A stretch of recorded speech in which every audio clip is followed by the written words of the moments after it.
আসলে বাবা মা একসাথে আসেনি, সবাই এক এক করে আসছিল। আমাদের জায়গা জমি নিয়ে মানে কেস মামলা এইসব চলতে থাকতো। তো এই কারণে আপনাকে কোথায় রেখে এসেছিল? আমাদের বাড়িতেই। বাড়িতে বলতে আপনাকে কারো দায়িত্বে রেখে আসছে? না, আমাদের ঘরেই আমি থাকতাম। শুধু আপনি থাকতেন? জি। এটা কত বছর বয়সের গল্প? এটা ধরেন আমি যখন 2-3 এরকম সময়। একা একা? হ্যাঁ। রাতেও আপনি একা ঘুমাতেন? না, আমার আপারে হচ্ছে গিয়ে পাশে বিয়ে দেওয়া হয়েছে। আপনার বড় আপাকে? হ্যাঁ। তো ওখানে খাওয়া দাওয়া বা ওখানে রাতে থাকতাম, কিন্তু আমাদের বাড়ির দেখভাল বা আপনার দায়িত্ব ছিল। তখন আপনি ক্লাস 2 তে পড়েন? জি। স্কুলে যেতেন ওই সময়টাতে? হ্যাঁ, স্কুলে যেতেন। বাবা মা তখন ঢাকায় ছিল? জি। মানে কেসের মামলা টামলা এইসবের কারণে ধরা পড়ে যেতে পারে, এই কারণে তারা ঢাকায় ছিল। আচ্ছা, কয় ভাই বোন আপনারা? 5 ভাই বোন। 5 ভাই বোন। আপনার পজিশন? আমি হচ্ছে 3 নাম্বার। 3 নাম্বার, ওকে, বলে যান। তো তারপরে হচ্ছে কি এর মধ্যে আমার পড়াশোনা এইভাবে, তো আমার আব্বা আমার কাছে আমি আসা যাওয়া করতাম। তারপরে আমি যখন 4-এ উঠি তখন আমিও ঢাকায় চলে আসি। আচ্ছা। ঢাকায় চলে আসার পরে এখান থেকে আমি 7 পর্যন্ত পড়াশোনা করি। তারপরে আমি বাড়িতে চলে যাই, আমার আব্বা আম্মাও চলে যায়। চলে যাওয়ার পরে ওইখানে আমি অনেক কষ্ট মষ্টে ওইখান থেকে আইসা যেখানে আমরা ছিলাম সেখানে আইসা এইটা পরীক্ষা দিই। পরীক্ষা দেওয়ার পর 9 সালে আমি 8 পাস করি। আচ্ছা। তো তারপরে বাড়িতে যাওয়ার পরে আমার আব্বা যেটা বলে যে আমাকে মাদ্রাসায় দিবে। আমি 12 সালে হচ্ছে গিয়ে কমি মাদ্রাসা থেকে কারিয়ানা পাস করি। তো তারপরে যখন কারিয়ানা পাস করি তখন এর মধ্যে আমার আব্বা হচ্ছে গিয়ে আমার চাচার জায়গা জমি বিক্রি করে দিবে। তো আমার চাচা আর ফুফি 2 জন মিলে তাদের জায়গা জমি বিক্রি করে দেবে, আমার আব্বাকে জানায়। তো আমার আব্বা তখন তো টাকা ছিল না, তো যেভাবে হোক একজনের কাছ থেকে আপনার সুদের মাধ্যমে টাকা আনে। টাকা আইনা তারপরে ওই টাকা দিয়ে ওই জমিগুলো কিনে, আমার চাচার জমি আর হচ্ছে ফুফির। তো কেনার পরে যে তার কিন্তু দলিল নেয় না, টাকা পয়সা সবকিছু দিয়ে দেয়, দলিল নেয় না যে আপন ভাই তাই। তো তার কিছুদিন পরে আমার আব্বা জানতে পারে যে আমার ওই চাচা আর ওই ফুফি হচ্ছে কি আমার চাচা তো চাচার কাছে জায়গা জমি বিক্রি করে দিচ্ছে, তাদেরকে দলিল দিয়ে দিচ্ছে আর কি। তো এটা জানতে পারার পরে আমাদের যে সমস্যাগুলো হয়, আর্থিক সমস্যাগুলো খুব ভাবে। ওই সুদের টাকা এগুলো দিতে হয় প্রত্যেক মাসে, অনেক টাকা সুদ হয়। তখন হচ্ছে 1000-100 টাকা সুদ হইতো। তো অনেক টাকা আইনা ওই জায়গা কিনছে, সেই টাকার সুদ দিতে দিতে হচ্ছে কি আমাদের আর্থিক অবস্থা এমন হয় যে আমাদের খাবারেরও প্রবলেম হয়ে যায়। যে এরকম একটা অবস্থা হয় তখন তো ঘরে অনেক অশান্তি, ঝগড়াঝাটি, সারাক্ষণই আব্বা আর মা হচ্ছে ঝগড়াঝাটি লেগেই থাকতো, আমি যেটা দেখতাম। তখন আমার বয়স তেমন না, 14-15 বছর এরকম। তো আমার আব্বা হচ্ছে গিয়ে মানে কয়েক জায়গা থেকে আমার দেখতে আসে, বিয়ের কথা বলে। তো বলে তো এই মুহূর্তে আর কি যেটা হয় যে আমার বিয়েটা হয় না, এই আর্থিক সমস্যাগুলো মানুষ দেখতে পায়। তারপরে আরো একটা সমস্যা দেখতে পাই, সেটা হচ্ছে যে আমার মা তো আমার কাছে ছিল না, তো এই জন্য আমি কোনো কাজকর্ম জানতাম না বা আমি কোনো কাজকর্ম করতাম না। তাছাড়াও আমি দেখতে কালো, তো সবকিছু মিলে আর কি আমার বাবা আমার বাবা অনেক ঋণ হয়ে গেছে, এটাও জানতে পারে সবাই। তো এটা জানতে পারার পরে আমার যেখান থেকে দেখতে আসে দেখে যায়, কিন্তু আসলে কিছু হয় না। তো আর আমার ওই চাচি যে ছিল আর কি, ওই চাচি হচ্ছে সেই যারা দেখতে আসতো তাদের বাড়িতে পর্যন্ত চাইতো। তাদের বাড়িতে গিয়ে বলে আসতো যে মেয়ে তো কোনো কাজ জানে না, বা মেয়ে কিন্তু অসুস্থ, হ্যাঁ মেয়ে কিন্তু হচ্ছে গিয়ে এরকম পড়াশোনা করে নাই কিছু। তো এরকম বলার পরে আর কি হতো না। তো এই নিয়ে আমার মা অনেক সময় দেখতাম আমার সাথে খারাপ ব্যবহার করতো। আমার কোনো দোষ ছিল না যদিও। তো আসলে দোষ হচ্ছে এটাই যে আমাদের আর্থিক সমস্যা ছিল। তো মা এরকম বলতো। তারপরে একদিন আমি জানতে পারছি, মা বলছে যে আমি হইছি পারে নাকি মা অনেক কান্নাকাটি করছিল, কারণ আমি হইছি পারে নাকি বোঝা গেছে যে আমি কালো হব। তো আমার ভাই বোন কেউ কালো নাই, তো আমি কালো হইছি এটা দেখার পর নাকি আমার মা কান্না করছিল, কাঁদছিল, এটা আমার একদিন বলছে। বলার পরে যখন বিয়েগুলো ভেঙে যাচ্ছিল তখন আমার মা ওইভাবেই আমার বুঝাইতে চাইতেছিল যে তুই কালো হইছিস সেই কারণে। হ্যাঁ, আমি কালো হইছি সেই কারণে। তো এটা যখন আমি বুঝতে পারি তখন আমি আসলে বাড়ি থেকে চলে আসতে চাই, কিন্তু বাড়ি থেকে চলে আসবো আমি ওই সময় এটা বুঝতাম না যে আমি যে মাদ্রাসা নিয়ে পড়াশোনা করছি, এখানে তো কোনো সার্টিফিকেট নাই বা এই পড়াশোনার কোনো মূল্য নাই, বা এটা দিয়ে যে আসলে আমি আর কোনো কাজকর্ম করতে পারবো না বা চাকরি বাকরি করতে পারবো না, এটা কোনো সার্টিফিকেট হয় না, এটা আমি তখন বুঝতাম না। তো তারপরে 12 সালের শেষে সর্বপ্রথম আমার ঢাকায় আসা। আমার মা যেখানে ছিল ঢাকাতে, সেখানে একটা মেয়ের সাথে আমার পরিচয় ছিল। তো ওই মেয়ের মাধ্যমে আমি ঢাকায় আসি, ওর সাথে ফোনে কথা বলছিলাম। তো তারপরে ওর কাছে ঢাকায় আসি। তো আসার পরে সর্বপ্রথম আমি ঢাকায় আসার পরে ওর সঙ্গে, ঢাকায় আপনি আসলেন কত বছর বয়সে, কোন ক্লাসে পড়েন তখন? যখন আমি কারিয়ানা পাস করছি আমার বয়স 15 থেকে 16 বছর হবে। এটা কি আপনি ফ্যামিলির সঙ্গে আসলেন না একা একা? না, আমি একা একাই। একা একা কেন আসলেন ঢাকাতে? আপনি বলে এসেছিলেন যে আমি ঢাকায় যাচ্ছি? হ্যাঁ, বলে আসছি আমার মাকে। আমাকে অনুমতি দিয়েছে? অনুমতি বলতে মা তো যতই গরিব হোক তারা তো আসলে চায় না, কিন্তু ওই সময় দিতে বাধ্য, দিতে হবে বা আমি যাব এটা মানতে হবে। তখন বয়স কত আপনার আনুমানিক? 16 বছর।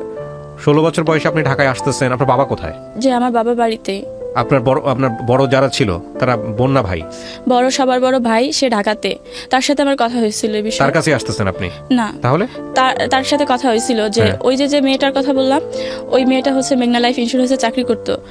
তো ওই চাকরিটা ছিল এমন যে যদি একজন গ্রাহক করে দিতে পারে, মানে বীমা করাই দিতে পারে একটা, তো সেই ক্ষেত্রে ও 1000 টাকা কমিশন পাইতো। তো ও বলতো আমাকে, তো ওইটা আমি জানতে পারার পর ও বলছে যে তুইও করতে পারিস। তখন আমি আমার মাকে বলি যে তাহলে আমি ঢাকা চলে যাই, ঢাকায় গিয়ে আমি এই কাজটা করি ওর সাথে। ওই মেয়েটার নাম শিউলি ছিল। তো তখন বলে যে না, ওই শিউলির সাথে এই কাজ করতে যাবা, ও তো ভালো মানুষ না, ওর বাবা ছিল না তাই। তো পরে আমার ভাইকে বলি, তো ভাই বলার পরে বলে ওসব জানি না। মানে আমার ভাই আসলে ওই আমাদের এই আর্থিক সমস্যার কারণে আমাদের কাউকে আর দেখতো না, কারোর সাথে কথা বলতো না, কে কি করছে এটা নিয়ে ওর কোনো ইন্টারেস্ট ছিল না, সেগুলো অ্যাড্রেস করতো না। হ্যাঁ, তারপরে বলে যে ওগুলো আমি জানি না, তোর ইচ্ছা, ঢাকায় যাবি না কোথায় যাবি তুই যা। তো পরে আমি চলে আসি ঢাকায় ওর কাছে। তারপরে আমি যখন ওর কাছে আসি, ও আমাকে বলে যে এরকম প্রথম অবস্থায় হচ্ছে গিয়ে আমাদের এখানে একজন স্যার আছে, উনি হচ্ছে গিয়ে আমাদেরকে এই ট্রেনিং করাবে, তো কিভাবে ফিল্ডে কাজ করতে হবে বা কি, তুমি যে একটা বীমা করে দিবা একজন সদস্যকে, তো কত লাখ টাকার হতে হবে কমপক্ষে, সর্বোচ্চ কত হবে বা সর্বনিম্ন কত হবে, সেক্ষেত্রে তুমি কত টাকা কমিশন পাবা, এভাবে আমাকে বলে। তো বলার পরে আমি বলি যে আচ্ছা ঠিক আছে। এই বিষয় নিয়ে বুঝতে না বুঝতেই তখন আমার মনে হয় যে মানে আমি 2-4 দিন যখন ট্রেনিংয়ে যাওয়ার পর আমার এটা মনে হয় যে আসলে এই বিষয় নিয়ে আমি ফাউই ঘুরতেছি, কোনো কাজ হবে না, বরং আর এটা আমার মনে হয় যে এই কোম্পানিটা ভুয়া। এটা আমি একটু শুনতেও পারি যে এটা ভুয়া, বিমা টিমা করার পরে আসলে এটা পালাই যাবে। তো সেই ভয়ে আমি আর তখন ওইখানে কাজ করি না। বলি যে না ঠিক আছে, আমি এটা করব না, আমি যদি কোনো এমনিতে যদি কোথাও চাকরি টাকরি পাই, গার্মেন্টস ফ্যাক্টরি যা হোক করবো, কোনো সমস্যা নেই। তখন আমি আরেকটা কোম্পানি ছিল, মানে একটা ফ্যাক্টরি ছিল আপনার, ওইটা হচ্ছে প্রিন্টিং, সেখানে প্রিন্ট করা হয় সব কিছু, কাপড় প্রিন্ট করা হয়। তো ওই প্রিন্টিংয়ে হচ্ছে গিয়ে আমি যাই, ওইখানে যাওয়ার পরে ওরা নেয় আমাকে, নেওয়ার পরে আমি এখানে 17 দিন কাজ করি। কাজ করার পরে আমি হচ্ছে গিয়ে ওই যে 17 দিনই কাজ করে, যার সাথে আসলে কাজ করি শুধু 17 দিনই কাজ করার পরে উনি বলে যে তুমি এত তাড়াতাড়ি কাজটা করতে পারলা, তো তোমাকে চলো স্যারের কাছে নিয়ে যাই। পরে ওই স্যারের কাছে আমাকে নিয়ে যায় যে ও তো এই মেশিনটা চালাইতে পারে। তারপরে আমি ওখানে যাওয়ার পরে যখন স্যারের সাথে কথা বলা দেয়, তখন উনি হচ্ছে গিয়ে দেখার পরে আমাকে ওই কাজটা দেয়, বলে যে ঠিক আছে, ও তো তাড়াতাড়ি কাজ শিখছে, তার মানে অনেক ভালো কাজ করতে পারবে, এই কাজটা তাহলে দাও। ওইখানে কাজ করি। তো কাজ করতে করতে হঠাৎ করে এক সময় এই অফিসটা চলে যাবে হচ্ছে গিয়ে উত্তরা চলে যাবে। তখন বলে যে এটা তো উত্তরা চলে যাবে, তো তুমি কি যাবা উত্তরা? তো ওখানে তো আমি আরো কাউরে চিনি না, কেউই পরিচিত নাই। তখন বলি যে না, আমি উত্তরা যাব না। তখন উত্তরাতে আর আমি যাই না। তো ইতিমধ্যে যেটা হয় যে এই অফিসটা যখন চলে যাওয়ার পরে আমি অনেক দিন চাকরি ছিল না, এটা কিন্তু 13 সালে। তো চাকরি ছিল না, তো 2-3 মাস হয়ে যায় চাকরি নাই, আমি বসে থাকি। টাকা পয়সা পেতেন কোথায়, খাইতেন কি? এতদিন তো ওই যে ওইখানে চাকরি করতাম, এটা দিয়ে থাকতেন কোথায় আপনি? ওই মেয়েটার বাসায়, শিউলির বাসায়।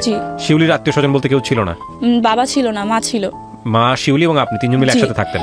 জি। কোথায় থাকতেন? আপনার পরিবার জানতো? জি জানতো, ঠিকানা সব জানতো? মার সাথে কথা হতো। ওকে, তারপরে আর কি 2-3 মাস যখন কাজ থাকে না, তখন আমি এই বিভিন্নভাবে কাজকর্ম খুঁজি, বা একটা সময় দেখা যায় যে আমি আর টাকা দিতে পারতেছি না শিউলিকে, তো তখন অনেক কষ্ট হইতো বা কি করব। তো এই কারণে একদিন আমি রাস্তায় বসে থাকি।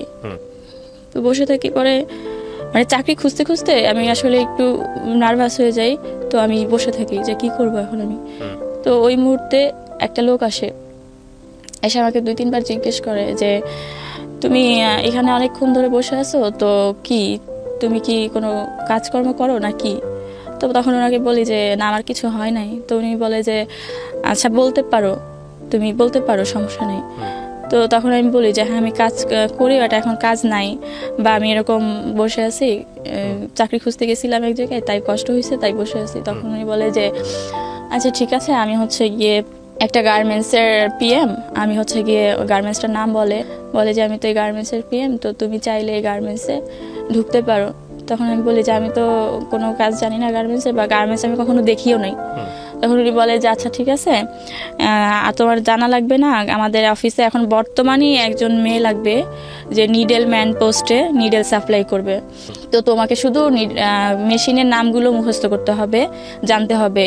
যখন যেই মেশিনের জন্য নিডেল নিতে আসবে তখন ওই মানে ওই মেশিনের নিডেলগুলো তোমাকে সাপ্লাই করতে হবে, বাট ওইগুলো এন্ট্রি করে রাখতে হবে, এটা বলে। তো বলার পরে যে বলে যে কিন্তু ঠিক আছে, তোমার কাগজপত্র নিয়ে তুমি আমার সাথে যোগাযোগ করো। তখন আমি বলছি যে আমি আপনার সাথে যোগাযোগ করবো কিভাবে?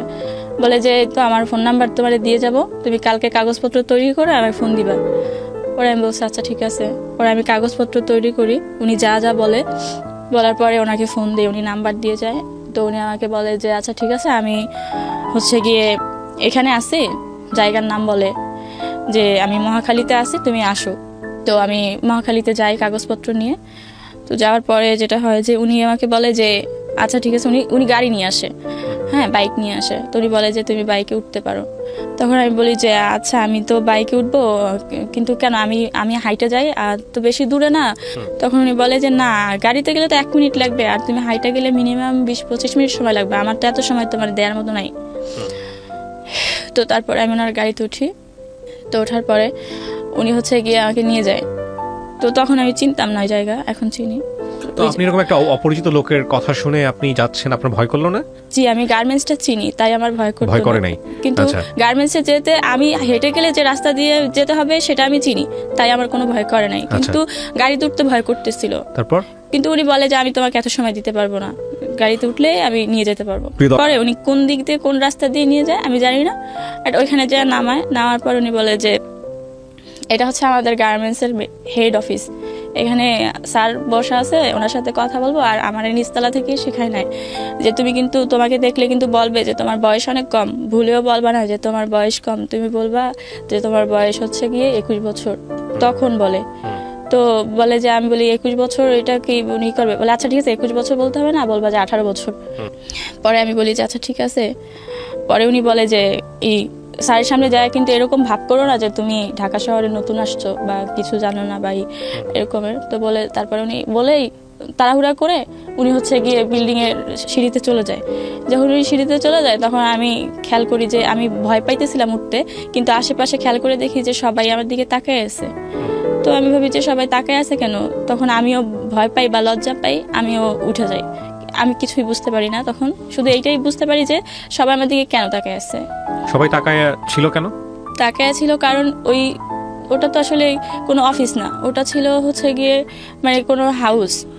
আচ্ছা, ওনারা ওই জন্য তাকায় ছিল, কিন্তু আমি তো তখন ওটা জানতাম না। ওটা বুঝেন নাই, মানে সবাই আপনার দিকে কৌতূহলী চোখে তাকায় আছে। সবাই এটা জানতো কিন্তু আপনি জানতেন না। আমি জানতাম না।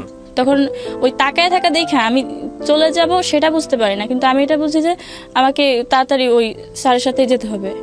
তো আমি ওনার পিছন পিছন চলে যাই। তো চলে যাওয়ার পরে তখন উনি হচ্ছে 4 তলায় যায়।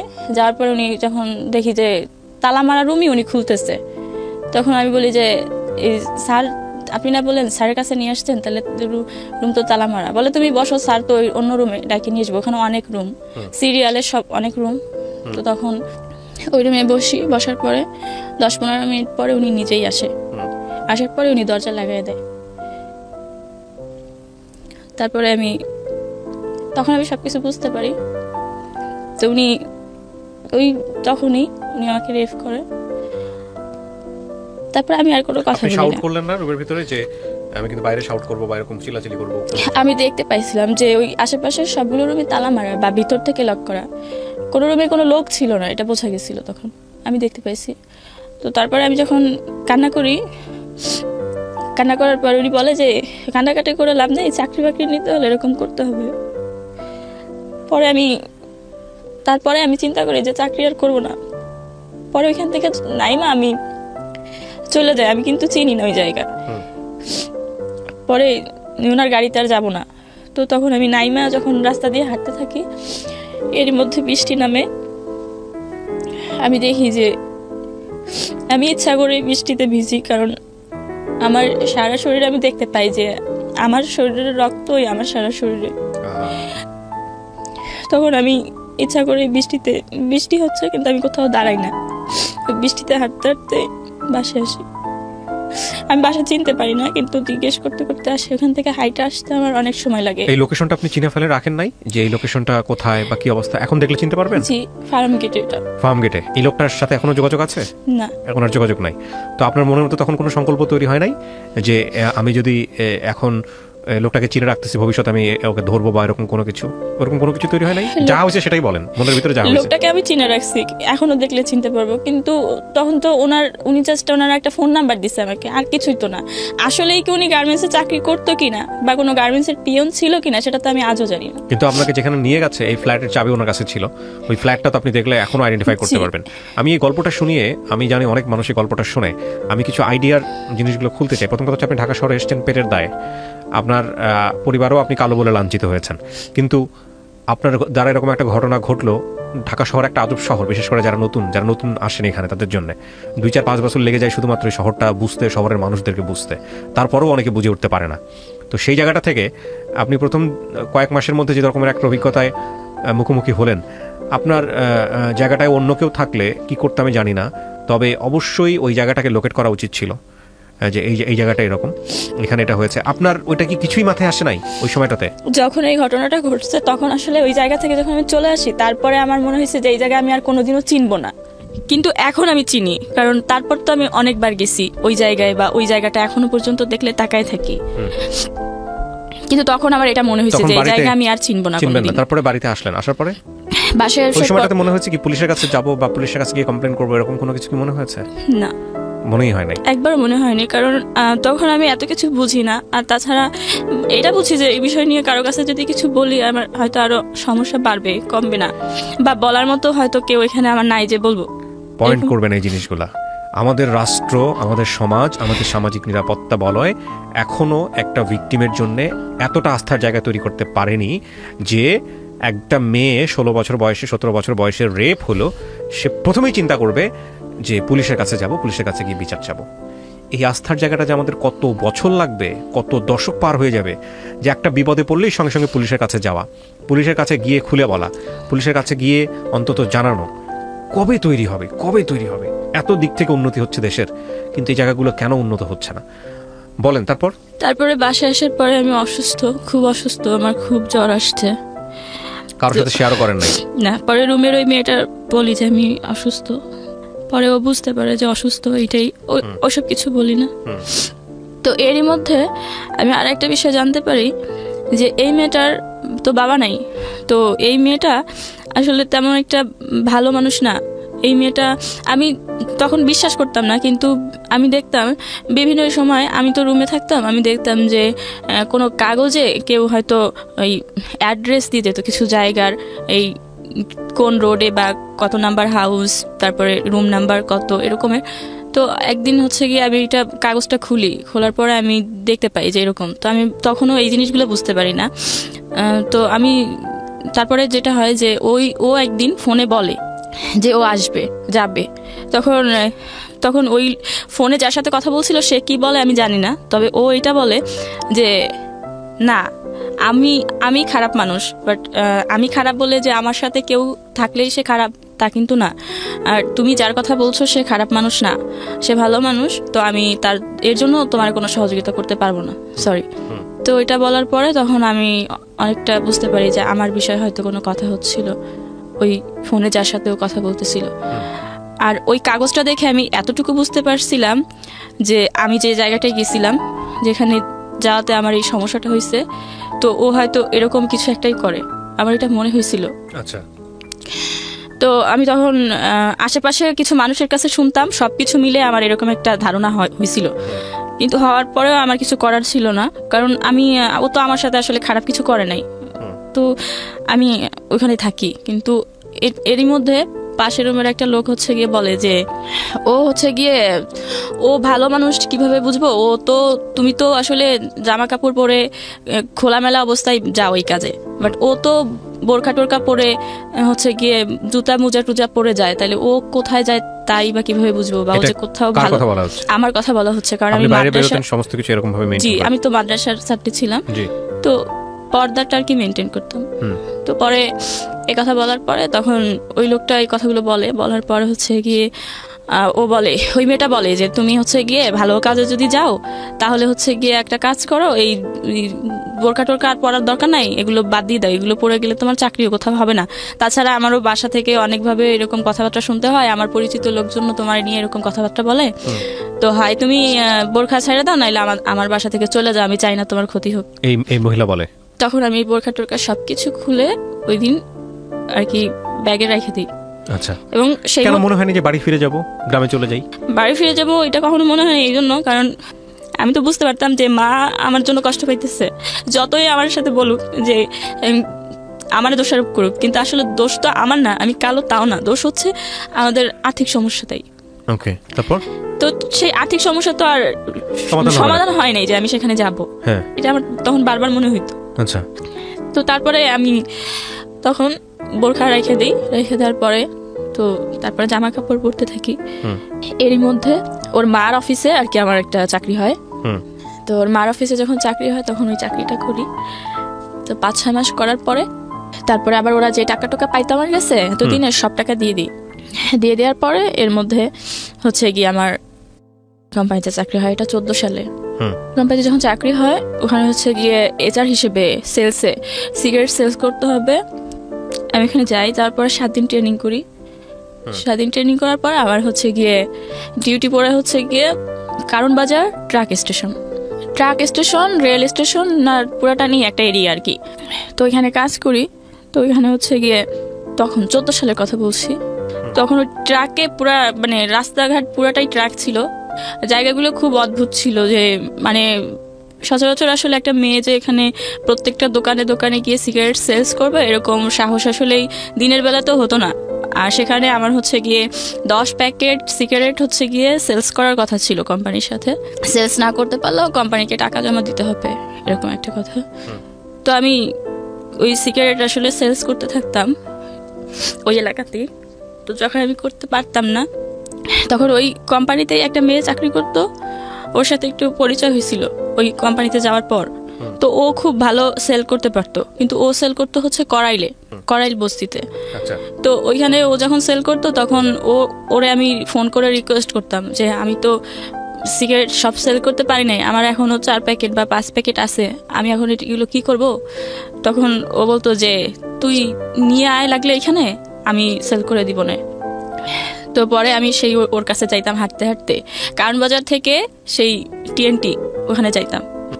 ওটা আমার এরিয়া ছিল না, মাঝখানে অন্য কারো এরিয়া ছিল, কিন্তু সেখানে যাওয়ার পরে ও আমাকে সেল করে দিত। বা যেদিন সেল করতে পারতাম না সেদিন অফিসে অনেক কথাও শুনতে হইতো, বা ধার করে কারো কাছ থেকে টাকা দিতে হইতো, বা এরকম হইতো যে কারণ বাজার রেল স্টেশন যদি কোনো তরকারির দোকান ছিল যে 2-1 প্যাকেট সিগারেট নিত, তো তাকে হচ্ছে গিয়ে আমি তার কাছে 1 বক্স মানে সিগারেটস আমি তার কাছে রাখতাম, রেখে তার কাছ থেকে টাকা নিয়ে কোম্পানিকে জমা দিতাম। তো তারপর কোম্পানি জানতো যে আমি খুব ভালো কাজ করি, প্রথম অবস্থায় যেহেতু আমি টার্গেট ফিল আপ করতে পারি তো তাহলে খুব ভালো কাজ করি, কিন্তু আসলে আমি ভালো করতে পারতাম না। তো এই কাজ করতে করতে রাস্তাঘাটে আমার অনেক সমস্যা হইতো, কারণ বাজার অনেক সময় দেখা যাইতো যে আমি সিগারেট সেল করতে পারি নাই, 8টা-9টা বেজে যাইতো রাত, আমি টাকা ম্যানেজ করতে পারি নাই।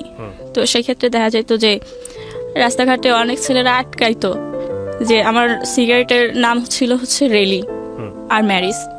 তো বলতো যে এই রেলি আসো খেলি, এগুলো সেল করার তোমার দরকার নেই, এরকম বলতো। তখন আমি ভাবি যে এই কাজগুলো আর করবো না, আমি এই সিগারেট সেলস করার প্রয়োজন নেই। তো একটা কথা বলি নাই, সেটা হচ্ছে যে আমি ঢাকাতে আসার আগে থেকেই, আমি যে 12 সালে ঢাকায় আসি এর আগে আমার মা যখন ঢাকায় থাকতো তখন আমি আসতাম ঢাকাতে, তখন আমি হচ্ছে 7 বা 8-এ পড়ি এরকম। তো তখন একটা ছেলে আমার পছন্দ করতো, ওই মা যেখানে থাকতো ওইখানে, কিন্তু ওই ছেলেটা হচ্ছে গিয়ে হিন্দু। ছেলেটা আমার পছন্দ করতো ওই জন্য যে ওই যে আমি মুসলমান ধর্মের মেয়ে, বা আমি ঠিকভাবে পর্দা করতাম এটার কারণে। তো ওই ছেলেটা আমার পছন্দ করতো এই কারণে। তো ওটা আমার একদিন বলে তারপরে আমি যখন 8 পাস করে যে বললাম যে কারিয়ানা পাস করার পর যখন ঢাকায় আসি, তারপরে একদিন ওনার সাথে আমার দেখা হয়। উনি তখন আমার বলে যে উনি আমার পছন্দ করতো বা করে, বা আমি হচ্ছে গিয়ে উনি মুসলিম হবে, যদি কখনো আমি ওনাকে বিয়ে করি উনি মুসলিম হবে, এরকম বলে। তো যখন এই যে আমি সিগারেট কোম্পানিতে চাকরি করি, সিগারেট সেলস করতাম, এই মুহূর্তে যখন আমি এই সমস্যাগুলো ফেস করতাম, তখন আমার এটা মনে হয়েছিল যে যদি ওই ছেলেটা আমাকে বিয়ে করে বা যদি ও মুসলমান হয়, তাহলে আমি ওকে বিয়ে করব, সেটাই হয়তো সব থেকে ভালো হবে। ওকে বিয়ে করে লাগলে চাকরি করব বা কাজকর্ম করব, কিন্তু আমি আর একা একা কিছু করতে পারতেছিলাম না। তো তখন আমার বয়স 17 বছর, আর তখন ছিল 15 সাল। প্রিয় দর্শক এবং শ্রোতা, তো তারপরে 15 সালে ওই ছেলেটা মুসলমান হয়। মুসলমান হওয়ার পরে হচ্ছে গিয়ে উনি আমাকে বিয়ে করে ইসলাম ধর্ম অনুযায়ী। ওকে, তারপরে বিয়ে করার পরে আমি আসলে ওই ওই মানুষটাকে অনেক ভালো জানতাম। আমি তো আসলে মানুষটাকে তেমন চিনতাম না, বা তেমন কথাও কখনো হয় নাই। উনি হিন্দু ছিল, তাই ওনার সাথে তেমন কথা বলি নাই, বা এখানে তেমন কোনো প্রেমের সম্পর্কও ছিল না, জাস্ট পরিচিত ছিল অনেক বছর ধরে। ওই যে আমার আম্মুর ওখানে আসতাম যাইতাম ওটা। তো তারপরে বিয়ে করার পর যেটা দেখি যে উনি হচ্ছে গিয়ে গাঁজা খাইতো, তারপরে উনি হচ্ছে গিয়ে ইয়াবা খাইতো। এগুলোর নাম টাম তো আমি তখন জানতাম না, বাট এরকম কিছু খাইতো। তো গাঁজাটা হচ্ছে গিয়ে উনি রেগুলারই মনে হয় 2-3 বার খাইতো। এটা আমি খুব ভালোই দেখতাম যে আমার ঘরে বসে বা এইভাবেই উনি খাইতেছিল। আর ইয়াবাটা হচ্ছে গিয়ে হয়তো প্রতিদিন একবার বা একদিন পরে একবার এরকম। আচ্ছা। তো ওই গাঁজা আর ওই ইয়াবা খাইতো। তো উনি আপনার বাড়ির লোকজন অনুমতি দিয়েছিল আপনাকে ছেলেটাকে বিয়ে করার? আমি সেরকম কিছু বলি নাই, শুধু বলছিলাম কাউকে না জানিয়ে বিয়ে করেছেন আপনি? আমার আম্মুকে বলছিলাম, শুধু বলছিলাম যে এরকম। তো আম্মু ওই হিন্দু দেখে আর কি বলছিল যে এটা করিস না। তারপর যখন দেখি যে এরকম সমস্যা, উনি প্রত্যেকদিন এই গাঁজা টাজা এরকম খাইতো, বা উনি কাজকর্ম করতো না কোনো। যা কাজকর্ম করতো আসলে উনি তা ওনারই লাগে। তো দেখা গেছে যে ঘর ভাড়াও দিতে পারে না, তারপরে সংসার চালাইতে পারে না, এরকম একটা অবস্থা। তো বিয়ের 3 মাস পরে আমি বুঝতে পারি যে আমি অসুস্থ। হ্যাঁ, আমার মনে হয় যে আমি প্রেগনেন্ট। তো আমি বলি এটা একজনের সাথে যে আমি এরকম। তো সে বলে যে হয়তো তুমি প্রেগনেন্ট। পরে উনি বলে যে আচ্ছা ঠিক আছে, তুমি হচ্ছে গিয়ে ওষুধ খাও, ঠিক হয়ে যাবে। তো আমি যার সাথে আমার বিয়ে হয়েছে, আমার হাজব্যান্ড, ওনাকে বলার পর উনি বলে যে আচ্ছা ঠিক আছে। উনি আবার ফার্মেসি থেকে আর কি ওনার সাথে কথা বলে। তো বলার পর ওনার কাছ থেকে এই ওষুধগুলো আইনা আমাকে দেয়। তারপর ওই ওষুধগুলো আমি খাই। তো খাওয়ার পরে হচ্ছে গিয়ে 7-8 দিন পর্যন্ত আমি খুব অসুস্থ থাকি। ওষুধগুলো খাওয়ার পরে যা হয় তাও হয়, কিন্তু তারপরে আমি 2 মাস পরে আবার আমি দেখি যে আমি এরকম অসুস্থ। তো অসুস্থ এটা দেখার পরে আমি এবার ডাক্তার দেখাইতে চাই, কিন্তু তখন তো টাকার খুব সংকট, টাকা ছিল না বা টাকা থাকতো না। তো অনেক কষ্ট আসলে ডাক্তার দেখাইতে যাই। যার পর দেখি যে ডাক্তার দেখানোর পর দেখি যে আমি এরকম 3 মাস 13 দিনের প্রেগনেন্ট। তার মানে সেদিন যে আমি অ্যাবর্শনটা করছিলাম বাসায় বসে, সেটা আসলে হয় নাই, ওটা থেকে গেছে। তো তারপরে এটা দেখার পরে ডাক্তার বলে যে আপনি এরকমের নার্ভাস মনে হইতেছে কেন, আপনার কি বিয়ে হয় নাই? তো আমি বলি যে হ্যাঁ বিয়ে হয়েছে। তাহলে আপনি প্রেগনেন্ট, এটা দেখার পর আপনি কাঁদতেছেন কেন? তখন আমি বলি যে আমি তো এটা অ্যাবর্শন করে ফেলছিলাম, আর এটা কিভাবে রয়ে গেছে আমি বুঝতে পারি নাই, এটার জন্য আমার অনেক খারাপ লাগতেছে। পরে উনি বলে যে দেখেন, এই অ্যাবর্শন করেন না, এগুলো আপনারা যে ওষুধ খেয়ে অ্যাবর্শন করেন, এগুলোতে অ্যাবর্শন হয় না। শুধু আপনারা একটা মানুষের মারার চেষ্টা করেন, নিজেও মরার চেষ্টা করেন। তার চেয়ে ভালো যদি বিয়ে হয়ে থাকে, ওর যদি বাবা থেকে থাকে, তাহলে আপনি করেন, বাবুটা রাইখে দেন। পরে বাসায় চলে যাই। বাসায় চলে যাওয়ার পরে এই বাবুটা 16 সালের অক্টোবরে আমার বাবুটা হয়। এর মধ্যে আমি কোনো ট্রিটমেন্ট নিতে পারি না বা আমি ডক্টর দেখাই না। জাস্ট একবার আমি ডক্টর দেখানোর পর আমি জানতে পারি যে বাবুটা আসলে উল্টো হয়ে গেছে। হ্যাঁ, আবার নাকি সিজার করতে হবে, নর্মালি ডেলিভারি হবে না। তো তখন এটা আপনার ওই ফার্স্ট হাজবেন্ডের ঘরেই? জি। হ্যাঁ, তারপর তো বলে যে তোমার তো বয়স অনেক কম, 18 বছর এখন পর্যন্ত হয় নাই, অথচ বাবু হবে তোমার। তো আপনাকে বিয়ে করার পরে কি ওর শ্বশুর বাড়িতে নিয়েছিল না? কারণ ছেলেটা তো ধর্মান্তরিত হয়েছে। হ্যাঁ, তখন বলে যে তোমার তো এরকমের বয়স হয় নাই, এখন আবার তুমি এরকমের প্রেগনেন্ট, তো সেই ক্ষেত্রে তোমার তো বাবু হচ্ছে উল্টো হয়ে গেছে, তো তুমি তো এই সিজার ছাড়া কিছু করা যাবে না, তো তোমার অভিভাবকের সাথে কথা বলছো? তখন আমার মায়ে আমি ফোন করে বলি এইসব। তখন আমার মা বলে যে আচ্ছা ঠিক আছে, কান্নাকাটি করিস না, দেখি কিছু করা যায় কিনা, আর অ্যাবর্শন করানোর দরকার নাই, থাকুক।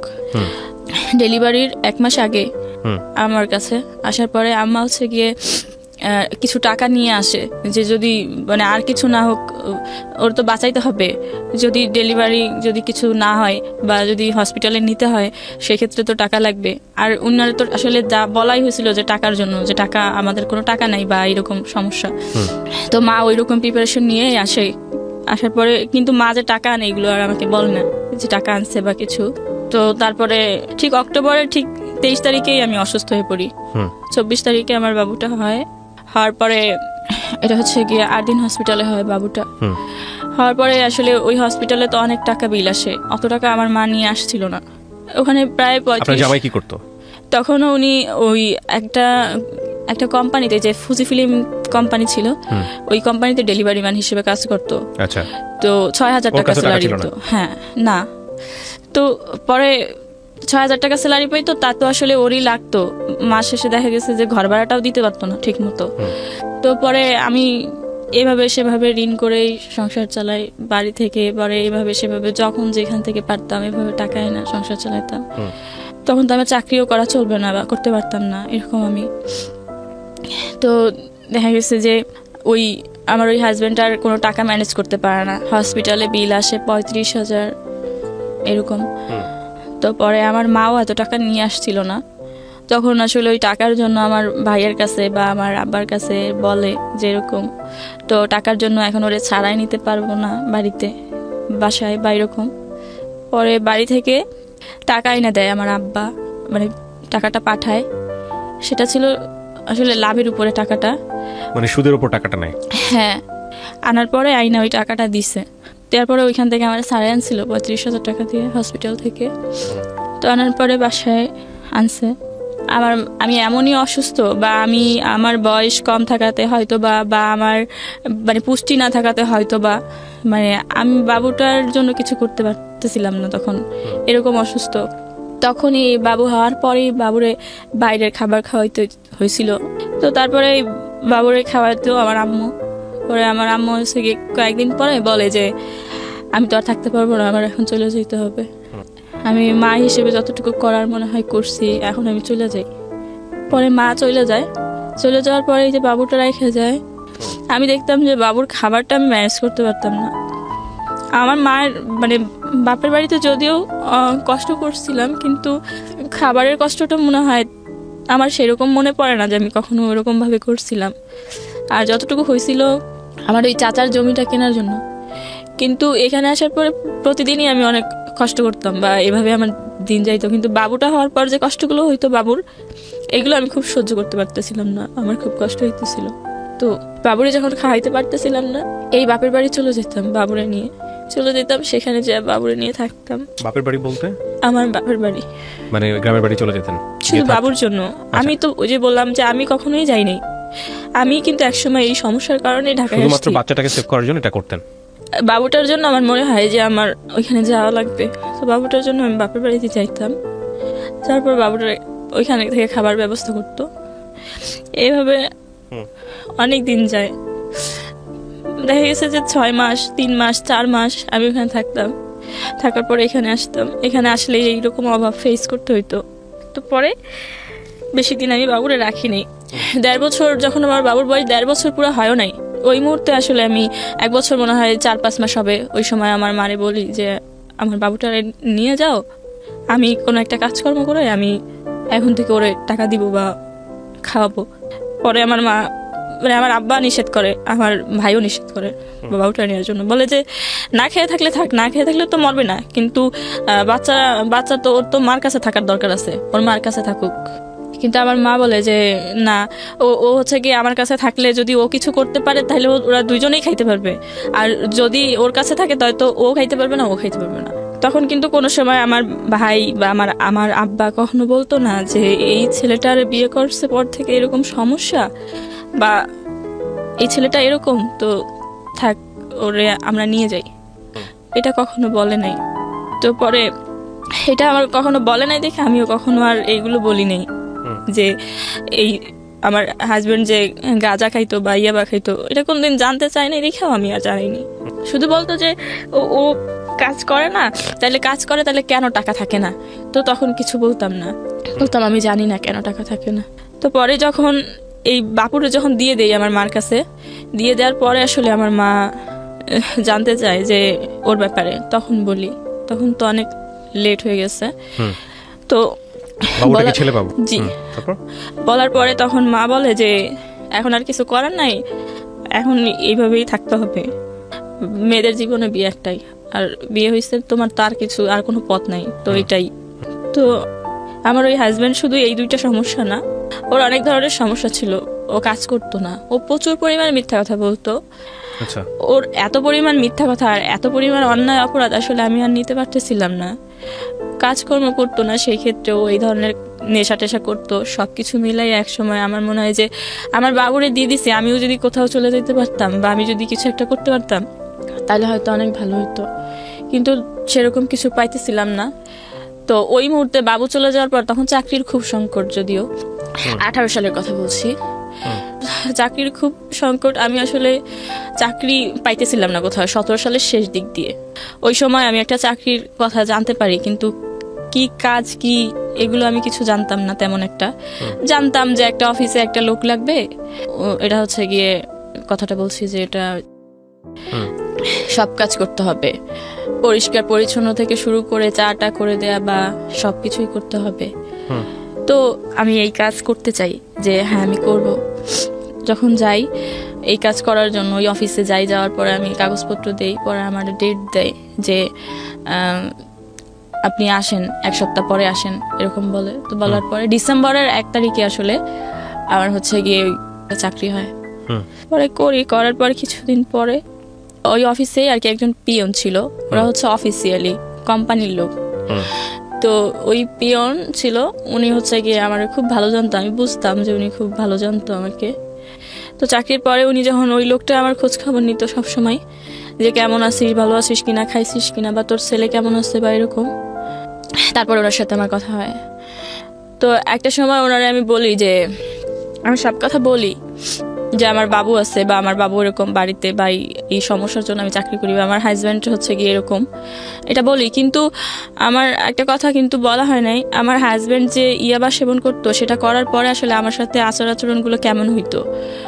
হ্যাঁ, এটা আসলে আমি ওয়াইফ, আমি শুধু উনি আমাকে একটা মেয়ে হিসেবে ইউজ করতো, এটাই আমি জানতাম। আমার কোনো ভালো লাগা খারাপ লাগা আমার কোনো কিছুই ছিল না। তো এই সব সমস্যা ফেস করতাম, কিন্তু এই সমস্যাটা ওই লোকটার কাছে আমি কখনো বলি নাই। শুধু ওই আমার হাজব্যান্ড যে আসলে নেশা টেশা করতো এই বিষয়, বা আমার বাবু বাড়িতে আমার বাবু আছে বা আমার সংসারের এই সমস্যাগুলো ওনাকে আমি মাঝে মাঝে বলতাম। তো আমি একদিন আসলে ওনার জানতে চাই যে আপনি কেমন আছেন, আপনি খাইছেন কিনা। তখন উনি আমাকে একদিন বলে যে হচ্ছে গিয়ে হ্যাঁ আমি খাইছি, একটা রুটি খাইছি। আমি বলি যে একটা রুটি খাইছেন শুধু, আর কিছু খান নাই? বলে যে না, একটা রুটি শুধু খাইছি। তো আমি বলি যে কেন? বলে যে এই তো একটা রুটি খাইছি এই জন্য, টাকা বাঁচানোর জন্য। আমি বলছি রুটি দিয়ে কি কিছু খান নাই? বলে না, রুটি দিয়ে কিছু খাইতে গেলে তো টাকা লাগবে, তাই শুধু রুটি খাইছি। তো পরে এটা শোনার পরে আমি ওদিকে তাকাই থাকি। উনি বলে যে, আমি বলি যে ও আচ্ছা ঠিক আছে, তো রাতের বেলা কোথায় খান? বলে রাতের বাসায় রান্না করে খাই, অফিসে তো দুপুরে তো অফিসে খাই, আর রাতের বাসায় রান্না করে খাই। আমি আচ্ছা রাতে বাসায় কি রান্না করেন? বলে রান্না করি ভর্তা ভাত। তো আজকে হচ্ছে গিয়ে তো তাও নাই, আজকে হচ্ছে বাসায় মনে হয় আধা পট চাল আছে আর একটা আলু আছে, তো এটা আজকে বাসায় গিয়ে খাবো, রান্না করে খাবো, পরে দেখি কালকে কি করা যায়। প্রিয় দর্শক এবং আলাপনে, তো এটা বলার পরে আসলে আমি ওনার দিকে তাকাই থাকি যে উনি দেখতে শুনতে এরকম একটা মানুষ, বোঝাই যাচ্ছে না যে ওনার উপরেও এই আর্থিক সমস্যাগুলো ভর করছে বা উনি এরকম সমস্যার মধ্যে আছে। কিভাবে এটা সম্ভব? তো উনি কি আমারে দেখে বুঝতে পারতেছে যে আমি কেন খাইনি? পরে ওনার ওই কথাগুলো শুনে আমার মনে হয় যে আমিও তো এরকম সমস্যায় ফেস করি, কিন্তু নিজের মতো একজনকে পাওয়া গেল এরকম একটা অবস্থা, কিন্তু কখনো কাউকে বলি না, বা হয়তো আমাকে দেখলে বোঝা যায় না, যেমনটা আমি দেখতেছি যে ওনাকে দেখলে বোঝা যায় না। তো আসলে কি এরকম মানুষ আরো অনেক আছে, এরকম আমি ভাবি। কারণ হচ্ছে আমি যে 5 বছর যে এই যে কষ্টগুলো ফেস করতে থাকি, বা আমি যে আসলে আর্থিক সমস্যার জন্য কখনো কখনো না খেয়ে থাকি, বা এই যে এত কিছু করি, এই কোনো কিছুই কখনো কারোর সাথে বলিনি। তো এটার জন্য ওনার দিকে তাকাই আসলে আমি ওইগুলো ভাবতে থাকি, বা আমার তখন কান্না চলে আসে যে এরকম মানুষও হয়তো আমার মতো আছে। তো এটা ভাবার পরে তখন তার আধা ঘন্টা পরে আমি আসলে আমার কাছে শুধু 100 টাকাই ছিল। তো ওই 100 টাকা আমি ওনারে দিয়ে বলি যে আপনি এই 100 টাকা দিয়ে কিছু একটা নিয়ে রাতের বেলা খাইয়েন। তো এটা ওনারে বলার পরে উনি হচ্ছে গিয়ে ওই 100 টাকা নেয়। তো নেওয়ার পর থেকে যেটা হয় যে আমারও ওনার প্রতি একটা অন্যরকম একটা কেমন যেন একটা মায়া কাজ করতো, যে উনি হয়তো খাইছে কিনা, বা ওনার ওই সমস্যাগুলো আবারও আছে কিনা বা হয়েছে কিনা। আর ওনারও সবসময় এরকম একটা তাগিদ থাকতো যে জিজ্ঞেস করতো আসলেই খাইছিস কিনা, বা কি কেমন আছিস। তো আমার অনেক সময় খাবার কিনেও দিত বা আমি খাইতাম এরকম। এরপরে কিছুদিন পরে আর কি 1 মাস পরে উনি আমাকে বলে যে আমি ওই যে বললাম যে আমার সংসার জীবনে যে অনেক অভাব ছিল বা এইরকম, তো এর ইতিমধ্যেই আসলে আমি একটা আর কি লোন নিছিলাম, যে লোন থেকে আসলে আমি 30,000 টাকা নিছিলাম, যেটা নিয়ে আসলে আমি মানে আমার হাজব্যান্ডকে দিছিলাম। ও বলছিল ব্যবসা করবে বা কিছু একটা করবে, তো ওইটার জন্য। কিন্তু ওই টাকাটা ও নিয়ে আমার আর দিতে পারে না, ওরে পুলিশে ধরে নিয়ে যায়। নিয়ে ওই যে ওর সাথে গাঁজা পাওয়া যায়, যার কারণে পুলিশ ধরে নিয়ে যায়। তো নিয়ে যাওয়ার পর ওই টাকা দিয়ে আসলে ও ছাড়াই চলে আসে। তখন ওই টাকা দিয়ে তো আর কিছু করতে পারে না, কিন্তু ওই টাকাটা আমার প্রত্যেক সপ্তাহে বা মাসে এভাবে দিতে হয়। টাকাটা ওই 30,000 টাকার লোন আর কি দিতে হয় কিস্তি। তখন আপনার তো ওই প্রথম হাজবেন্ডের সঙ্গে একেবারেই যোগাযোগ নাই, আছে কি? না, যোগাযোগ, আমি তো আমার হাজবেন্ডের ঘরেই আছি। ঘরে থাকা অবস্থায় আপনার এই লোকের সঙ্গে পরিচয়? জি, যখন আমি চাকরি করি সেখানে। তো আসলে এই লোকের সাথে শুধুমাত্র আমার এই অফিস কলিগ বা একটা মানুষ হিসেবে যে সম্পর্কটা থাকে, এই সম্পর্কটা, যে আমার খোঁজ খবর নিচ্ছে বা আমি ওনার খোঁজ খবর নিচ্ছি এরকম। তো ইতিমধ্যে আসলে ওনাকে জানানো হয় যে আমার এরকম সমস্যা, বা উনিও এরকম বলে। এক পর্যায়ে দুইজন আমরা অনেক ক্লোজ হয়ে যাই, যে আমার এই কিস্তি তো মাস শেষে হচ্ছে গিয়ে আপনার 2500-3000 টাকা কিস্তি আসতো। তো এই টাকাটা আমি আসলে আমি যখন বেতন পাওয়ার পরে এই টাকাটা আসলে আমি 5,000 টাকা আমার হচ্ছে আগের মাসের কিস্তির টাকা আর ওই মাসের কিস্তির টাকা, এই কিস্তির টাকাটা আমার দিতে হবে 7 তারিখে বা 5 তারিখের মধ্যে। তো ওই আমি যে স্যালারি পাই ওই টাকাটা আসলে আমি রেখে দেই, যেটা তো আমার ব্যাংকে দিতে হবে। তো ওই টাকাটা যখন রেখে দেই, এই টাকাটা এই লোকটা আর কি উনি আমার কাছে চাইছিল যে তোর কাছে তো কিছু টাকা আছে, এই টাকাটা আমারে দে, আমি হচ্ছে গিয়ে তোরে 1 তারিখে দিয়ে দিব। তখন আমি বলি যে আচ্ছা ঠিক আছে, 1 তারিখে দিলে কোনো সমস্যা নাই, পরে টাকাটা আমি ওনাকে দেই। তো এভাবে আসলে ওনাকে আমি সেই 100 টাকা থেকে শুরু। তারপরে প্রথম অবস্থায় আমার তো দিন চলে না, কিন্তু কিস্তি তো দিতেই হবে। তো এই কিস্তির টাকাটা দিয়ে ওনাকে আমি 2বার করে হেল্প করি, 5,000 করে 2বার টাকা দিই। তো তারপরে হচ্ছে গিয়ে ওনার সাথে আমার সম্পর্কটা আরো ভালো হয়। যখন ওনার 2বার করে আমি 5,000 করে টাকা দেই, তার দেওয়ার পরে এক সময় আমি আমারই আসলে অনেকভাবে মানে ওই যে রুম ভাড়া আমার হাজব্যান্ড তো দিত না দেওয়ার কারণে ওরা অনেক চাপ দেয়, বা আমি যে একজনের কাছ থেকে টাকাই না যে সংসার চালাইছিলাম সেই টাকার জন্য আমার চাপ দেয়। একসাথে সবাই যখন আমার চাপ দেয়, আমি তখন এই টাকাগুলো দিব কোত্থেকে? তখন আমি ওনার কাছে 5,000 টাকা সহযোগিতা চাই, একবার মানে ধার চাই যে আমাকে 5,000 টাকা দিতে হবে, আমি এরকম সমস্যার মধ্যে পড়ছি। তো উনিও আমার এই 5,000 টাকা দেয়, দিয়ে সহযোগিতা করে।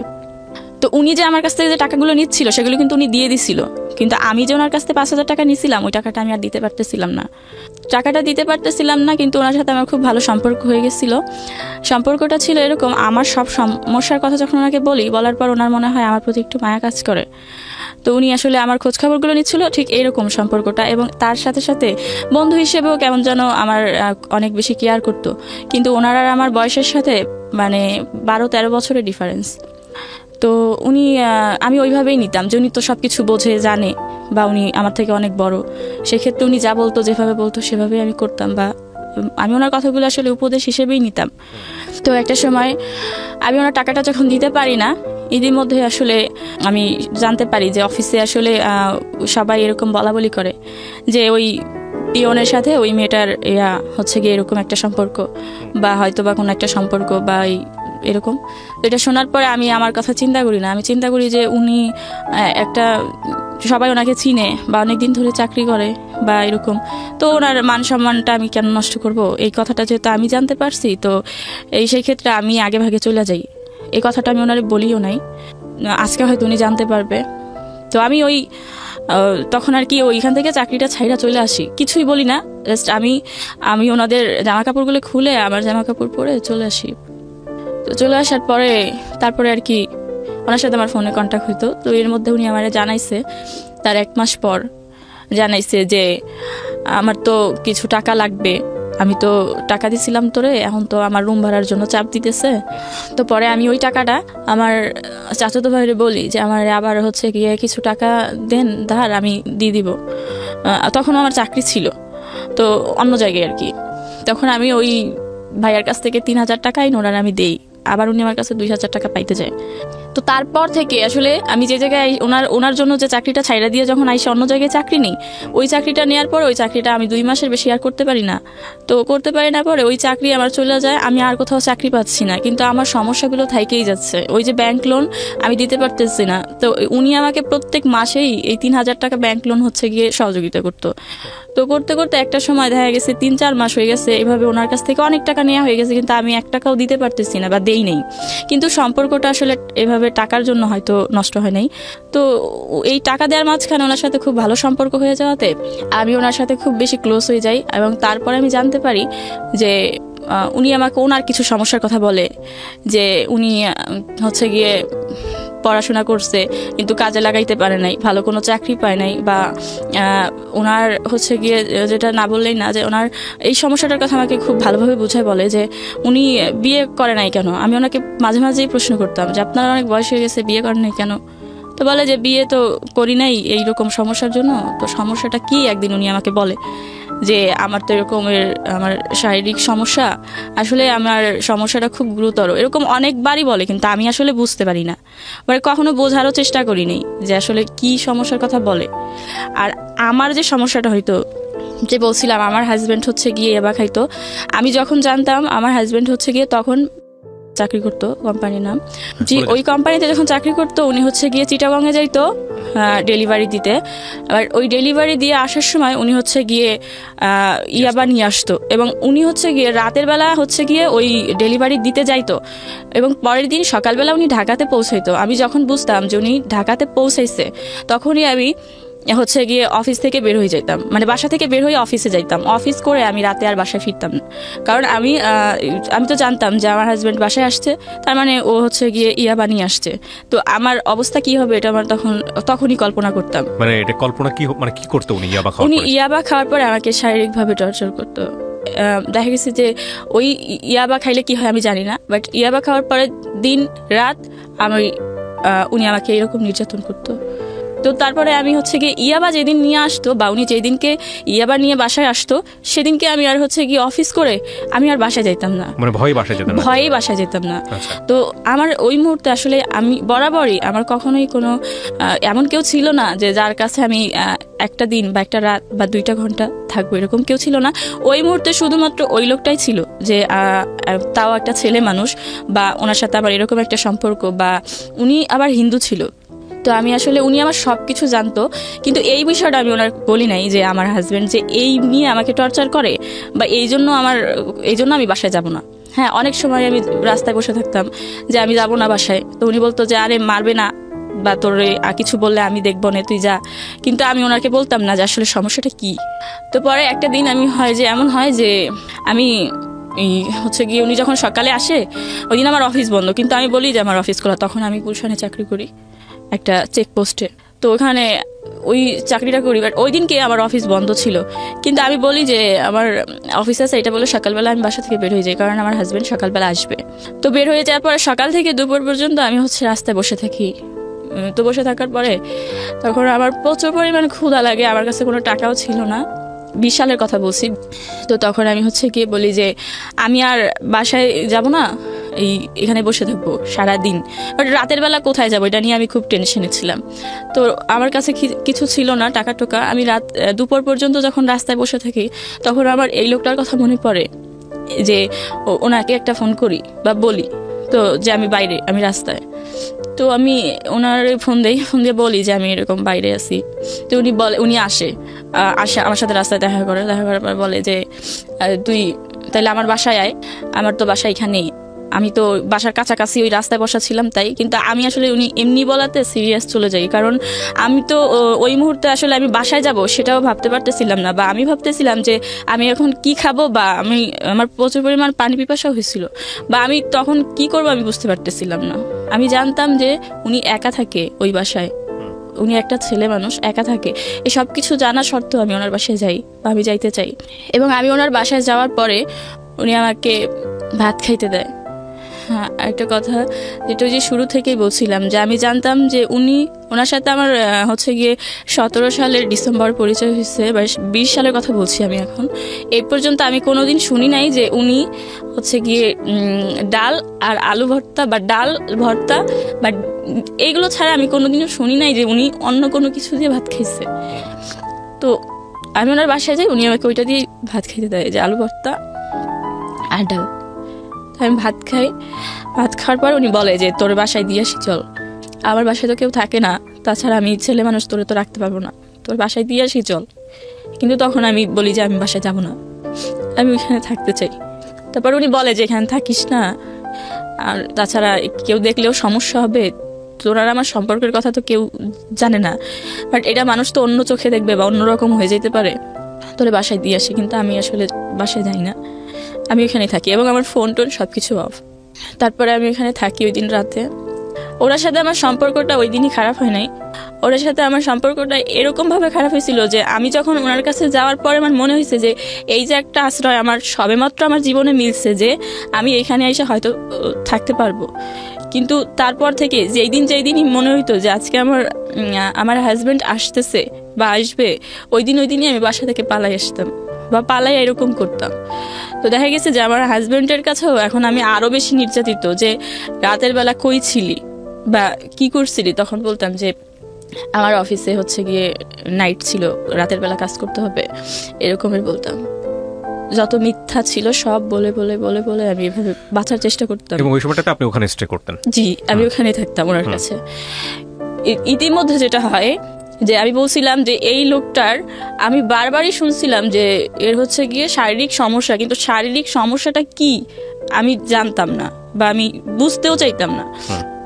যখন এর পাশে আমি থাকতে শুরু করলাম তখন কিন্তু এর সাথে আমার সম্পর্কটা অন্যরকম। জাস্ট এইটা আসলে কোনো রিলেশন, গার্লফ্রেন্ড বয়ফ্রেন্ডের সম্পর্ক বা বন্ধুত্বের সম্পর্ক বা অবৈধ সম্পর্ক কোনোটাই নাম দেওয়া যাচ্ছিল না। আমি নিজে নিজে আন্দাজ করতাম যে এটা আসলে কেমন সম্পর্ক।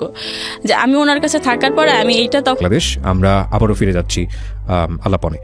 ওনার এমনই সমস্যা যে উনি বিয়ে করতে চায় না বা বিয়ে করবে না বা বিয়ে করতে পারবে না, এরকম একটা সমস্যা, যেটা দেখার পরে আমি আসলে খুশি হই যে আমি এমন একটা মানুষের কাছে আশ্রয় নিয়েছি যার এই সমস্যাটা থাকাতে হয়তো আমি অনেক ভালো থাকবো বা আমার কোনো সমস্যা হবে না। যে এই বিষয়টা হচ্ছে এরকম যে আপনি এই সম্পর্কটাকেই ঘৃণা করা শুরু করেছিলেন একসময়, কারণ আপনার জীবনে প্রথম যে ঘটনাটা ঘটে সেটা খুবই অনাকাঙ্ক্ষিত এবং অচিন্তনীয় ছিল। এরপরে হাজবেন্ডের কাছে এসেও এটা এক ধরনের, যেটাকে আমাদের আইনগতভাবে বলা হয় মেরিটাল রেপ, মানে বৈবাহিক পরবর্তী জীবনের রেপ। এবং এরপরে আপনার এই ধরনের সম্পর্কের প্রতি এক ধরনের ঘেন্না জন্মে গেছে, সোজা কথা যেটা বলি। ঘেন্না মানে আমার কাছে মনে হতো যে এটা এখন আমার হয়তো একটা রোগ হয়েছে, যে আমার দ্বারা এটা সম্ভবই না, মানে আমি এটা মন থেকে মানতেই পারতাম না, যেটা ওই ছেলেটার মধ্যে ছিল না বলে আপনার ওখানে ভালো লাগা শুরু হয়। ওখানে ভালো লাগা শুরু হয়। স্ট্রেঞ্জ স্টোরি দেখেন, যে আমি ভাবি যে এই লোকটার এই সমস্যাটা নাই, তার মানে 5-10টা ছেলের মতো ও আমার সাথে এমন করবে না বা ও তো করতে পারবে না। আমি মনে মনে অনেক খুশি হই যে ওর এই সমস্যাটা হয়েছে, ভালো হয়েছে। কিন্তু ও কিন্তু অনেক কষ্ট নিয়ে বলতো আমাকে, বা ওরে আমি এমনি তো অনেক ভালোবাসি। কিন্তু তারপরে আমি দেখতাম যে এই লোকটার এই সমস্যাটা, কিন্তু মানুষ হিসেবে ও এত ভালো। আমার জীবনে যেদিন থেকে আসছে সেদিন থেকে আমার কেয়ার করা শুরু করেছে, যেটা ওইভাবে কেউ কোনোদিন করে নাই। টাকা দিয়ে, খাবার দিয়ে, আমার দেখাশোনা সবকিছু। আমি যে চাকরি করতাম ভিন্ন অফিসে, তখন ওনার অফিস ছুটি হইতো, ওনার অফিস 6টা বাজে ছুটি হইতো, 6টা থেকে উনি হাঁটা শুরু করতো। আমার অফিস রাত 9টায় ছুটি হইতো, সেখানে রাত 9টায় পৌঁছাইতো, তাহলে কতটা দূরত্ব। এবং 9টা বাজে আমার অফিস ছুটি হইলে আমার অফিস থেকে উনি আমার হাঁটতে হাঁটতে আমার বাসায় দিয়ে আসতো, সেখানে যাইতে 10:30 বাজতো। সেখান থেকে আবার উনি আমাকে দিয়ে ওনার বাসায় যেতে যেতে প্রায় 11টা 11:30 বাজতো। এতটা পথ উনি প্রত্যেক দিন আমাকে দিয়ে আসতো। তখনও আসলে ওনারা আমার সম্পর্কের নাম দিয়ে যাচ্ছিল না, যেটা কি সম্পর্ক। এমন হয়তো যে আমার অফিসে গেছে আমার আজ্ঞায় নিয়ে আসার জন্য, বাট আমি সেখানে আমার অফিস থেকে বের হওয়ার পর আমি জানতে পারছি যে আমার হাজব্যান্ড আসবে, তখনই আমি ওর হাতে পায়ে ধরা শুরু করতাম যে আমি বাসায় যাব না, আমি তো তোমার সাথে যাব। তখন ও বলতো যে আরে তোর কি মাথা খারাপ, আমার সাথে যাবি মানে আমার সাথে প্রত্যেক দিন গেলে তো সমস্যা হয়ে যাবে। কিন্তু তখন বলতাম যে আমি তোমার সাথে যাব। তো একটা সময় ওনার কাছে যাইতে যাইতে যেটা হয় যে উনিও আসলে ওনার তো সমস্যা, কিন্তু উনি করতে থাকে, প্র্যাকটিস করে। আর প্র্যাকটিসটা আসলে উনি আমাকে দিয়ে করে, যে আসলে ওনার যে সমস্যাটা উনি আসলে এটা বুঝতে চাইছিল সমস্যাটা আসলে কি। উনিও সেই সময়টা আসলে প্র্যাকটিস করার মতন চিন্তা ভাবনা নেয় বা করে আমার সাথে। কিন্তু সেই মুহূর্তে আসলে এমন হয়েছিল যে আমি তখনও আমার কাছে এটা মনে হইতো যে এটার থেকে আমার হাজবেন্ডের যে নির্যাতনগুলো আমার সহ্য করতে হইতেছে তার থেকে তো এটা ভালো, এটা আমার কাছে হয়তো ভালো, কারণ এটা তো খুব অল্প সময়ের জন্য, সাময়িক সময়ের জন্য, বা উনি তো আমার কোনো কষ্ট দিচ্ছে না, এরকম আমার মনে হতো। তখন আসলে আমার এটা মনে হইতো না যে উনি আমার সাথে এটা করতেছে তো আমি এখন আসলে চলে যাই বা অন্য কিছু। হ্যাঁ, আমার মাঝে মাঝে মনে হইতো যে আমি মরে যাই। আমি মাঝে মাঝে দেখা যেত যে আমি যদি কোনো সময়ও আয়নায় আমার নিজেরে দেখতাম, আমি প্রচুর পরিমাণে কান্না করতাম যে আমার জীবনে কেন এরকম, আমি যেটা চাইতেছি না সেটা কেন বারবার হইতেছে। আমি তো চাইতেছি না আমার শরীর কেউ দেখুক, কিন্তু সেটা কেন দেখতেছে। তো তারপরে আমি ওনার হচ্ছে গিয়ে অনেক বেশি সম্মান করতাম, ওনারা অনেক বেশি ভালোবাসতাম। এই ভালোবাসাটা কি ছিল আমি জানি না, কিন্তু ভালোবাসতাম যে উনি একটা ভালো মানুষ। আসলে প্র্যাকটিস করতে করতে তারপরে 20 সালের এপ্রিলে হচ্ছে কি আমি দেখি যে আমি প্রেগনেন্ট আবার। কিন্তু আমি তখন এইটা বুঝতে পারি যে এটা তো আমার হাজবেন্ডের না, এটা তো ওই যে উনি আমার সাথে প্র্যাকটিস করতেছে এইটা। তখন আমি কি করব, আমার কাছে কোনো ওরকম মানে সবসময় আসলে আমার কাছে কোনো দিন টাকা থাকতো না। চাকরি করতাম, করার আগেই দেখতাম যে আমি তো বেতনের টাকা থেকে আরো 5,000 টাকা এখন আনতে হবে কোনো ওখান থেকে, না তো আমার বাসা ভাড়া বা আমি যে টাকা দিতে হবে এটা তো আমি দিতে পারতেছি না। তো সবসময় 5,000 টাকা কমই থাকতো, 6,000 টাকা কমই থাকতো, কোনোদিন একটা টাকা বেশি থাকতো না। তার মানে এটা তো আমার কাউরে না কাউরে জানাইতেই হবে। তো সেই সময় ওনাকে জানাই যে আমি এরকম। তো উনি ব্যাপারটা খুব সহজেই মাইনা নেওয়ার পর উনি বলে যে আচ্ছা ঠিক আছে, তুই হচ্ছে গিয়ে আবার মাফ করে দে, তুই অ্যাবর্শন করা, আর যত টাকা লাগবে আমি দিব। পরে উনি অ্যাবর্শনের জন্য এক জায়গায় কথা বলতে বলে, আর এমন একটা জায়গায় কথা বলতে যাই যেই ক্লিনিকে আসলে আমার পরিচিত একটা আপু চাকরি করে, মানে উনি হচ্ছে গিয়ে ওই নার্সদের সাথে কাজ করে, ওই আপু কাজ করে। আমি যখন বলার পর বলে যে তোমার এটা তো করবা ঠিক আছে, কিন্তু ভাইবা চিন্তা দেখছো, তোমার হাজবেন্ডকে বলছো, এরকম বলে। তো উনি বলে যে তোমার হাজবেন্ডকে নিয়ে আসো, তার সাথে আগে কথা বলি, তারপরে এটা করবা কিনা একটা ডিসাইড করবো আমরা। পরে আমি বলি আমার হাজবেন্ডের তো দরকারটাই, আমি বলছি আমি করব না। বলে তোমার দরকার না হলেও আমাদের দরকার আছে, হাজবেন্ডের সাথে আগে কথা বলতে হবে। তখন আমি আর রাগ করে যাই না, কারণ হচ্ছে আমার হাজবেন্ডটা তো আমি জায়গায় নিতে পারবো না, উনি তো আমার হাজবেন্ডটা চিনে। তো সেই মুহূর্তে আমি এখন কিভাবে নিব, কাকে নিব, তো ওইটা আমি তখন হচ্ছে গিয়ে এড়াই যাই বিষয়টা। এই বিষয়টা তখন আমি আর মাথায় নিই না যে আমার জীবনে যা আছে হবে। আমি আর এত কষ্ট সহ্য করতে পারতেছিলাম না ওই মুহূর্তে, এই বিষয়টা আমি পুরো বাদ দিয়ে দিই। হ্যাঁ, আমার মনের মধ্যে সবসময় আমার জ্বালাতন করতো যে এটা আমি ভিতরে আছে, আমি এখন এটা কি করব, কিন্তু কিছু করতে পারতেছিলাম না সেই মুহূর্তে। টাকা, সাপোর্ট, আরো অনেক কিছুর দরকার, এবং আমার চাকরিটাও তখন চলে যাবে যদি আমি করতে চাই। তো তারপরে এই সব কিছুর ভয় আসলে করি না। তখন এইটা থাইকা যায়, যখন এইটা 5.5 মাস হয় তখন হচ্ছে গিয়ে আমি ওনারে বলি যে আমি তো ওইটা অ্যাবর্শনটা করাইছিলাম না। অ্যাবর্শনটা ওনাকে কিন্তু জানাইছিলাম যে হ্যাঁ করে ফেলছি, কিন্তু করছিলাম না অ্যাবর্শনটা। যখন 5.5 মাস হয় তখন ওনাকে বলি যে আমি অ্যাবর্শনটা তো করাই নেই। তখন উনি বলে কি বলতেছিস, তুই কি বলতেছিস, তুই এখন পর্যন্ত অ্যাবর্শন করাস নাই। উনি অনেক উত্তেজিত হয়ে যায়। তখন আমি বলি যে হ্যাঁ আমি অ্যাবর্শনটা করাই নাই, আমি এটা করাইতে পারবো না। উনি বলতেছে যে কারণ কি, আমি বললাম যে আমি তো ওইখান থেকে ওরা বলে যে হাজবেন্ডরে লাগবে, এই সেই, আমি হাজবেন্ডরে কোত্থেকে নিয়ে যাব বা কি। তখন উনি খুঁজতে থাকে যে কোথায় অ্যাবর্শনটা করানো যায়, কিন্তু উনি খুঁজে কোথাও করতে পারে না। 5.5 মাসের কেউই অ্যাবর্শন করতে চায় না, করবে না বলে করবো না। তা আমার তো ওনার বাসায় যাওয়া আসা ছিলই। তো আমি এর মধ্যে এই প্রেগনেন্টটা যখন হয় তখন আমি আসলে একটু মানে আমার নিজের প্রতিও কেমন যেন একটা ঘেন্না হয়, বা ওনার প্রতিও একটু অন্যরকম হয়ে যায় যে এরকমটা আবার হয়েছে। তো পরে হয় যে যেটা হয় যে যার কারণে এই অ্যাবর্শনটা আমি করানোর খুব বেশি তাগিদ দিতাম না, যে আমি লাগলে মরে যাব বা এরকম কিছু, কিন্তু আর এসব করতে যাব না বা নিজের জন্য আর কিছু করব না। তো তারপরে উনি হচ্ছে গিয়ে এক জায়গায় কথা বলার পরে কাজ হয় না। পরে উনি আমার হাতে পায়ে ধরে যে তুই এই অ্যাবর্শনটা করা, আমার ভুল হয়ে গেছে, আর তুই এই অ্যাবর্শনটা করা, দেখ কোথাও অনেক টাকা নিয়েও বা কোনো কিছু করে যদি করে। পরে আমি এক জায়গায় কথা বলার পরে বলে যে এটা তো আর এখন ওইভাবে হবে না, এটা এখন ডেলিভারির মতোই হবে, যেহেতু অনেক বেশি সময় হয়ে গেছে, তো সেই রিস্ক নেবে কে? তুমি সেই রিস্ক নিয়ে যদি কিছু হয় আমরা দায়ী না, আর তুমি করতে পারো। আর এটা আমার ক্লিনিক জানবে না, মানে আমি এই মেডিসিনটা তোমাকে বাইরে থেকে দিব এবং আমি সবকিছু তোমাকে বলে দেব, তুমি কোথায় গিয়ে করবা এটা তুমি ভালো জানো, আমি জানি না। তো তখন আমি ওনাকে বলি যে আসলে এই মেডিসিনটা ইউজ করার পরে আমার কি হবে আমি তো জানি না, কিন্তু আমার তো বাসায় যাইতে পারবো না, তো ওইখানে আমার একটা রাতের জন্য রাখেন, যেহেতু আপনি এই অ্যাবর্শনটা করাবেন এবং উনি 10,000 টাকা নিবে।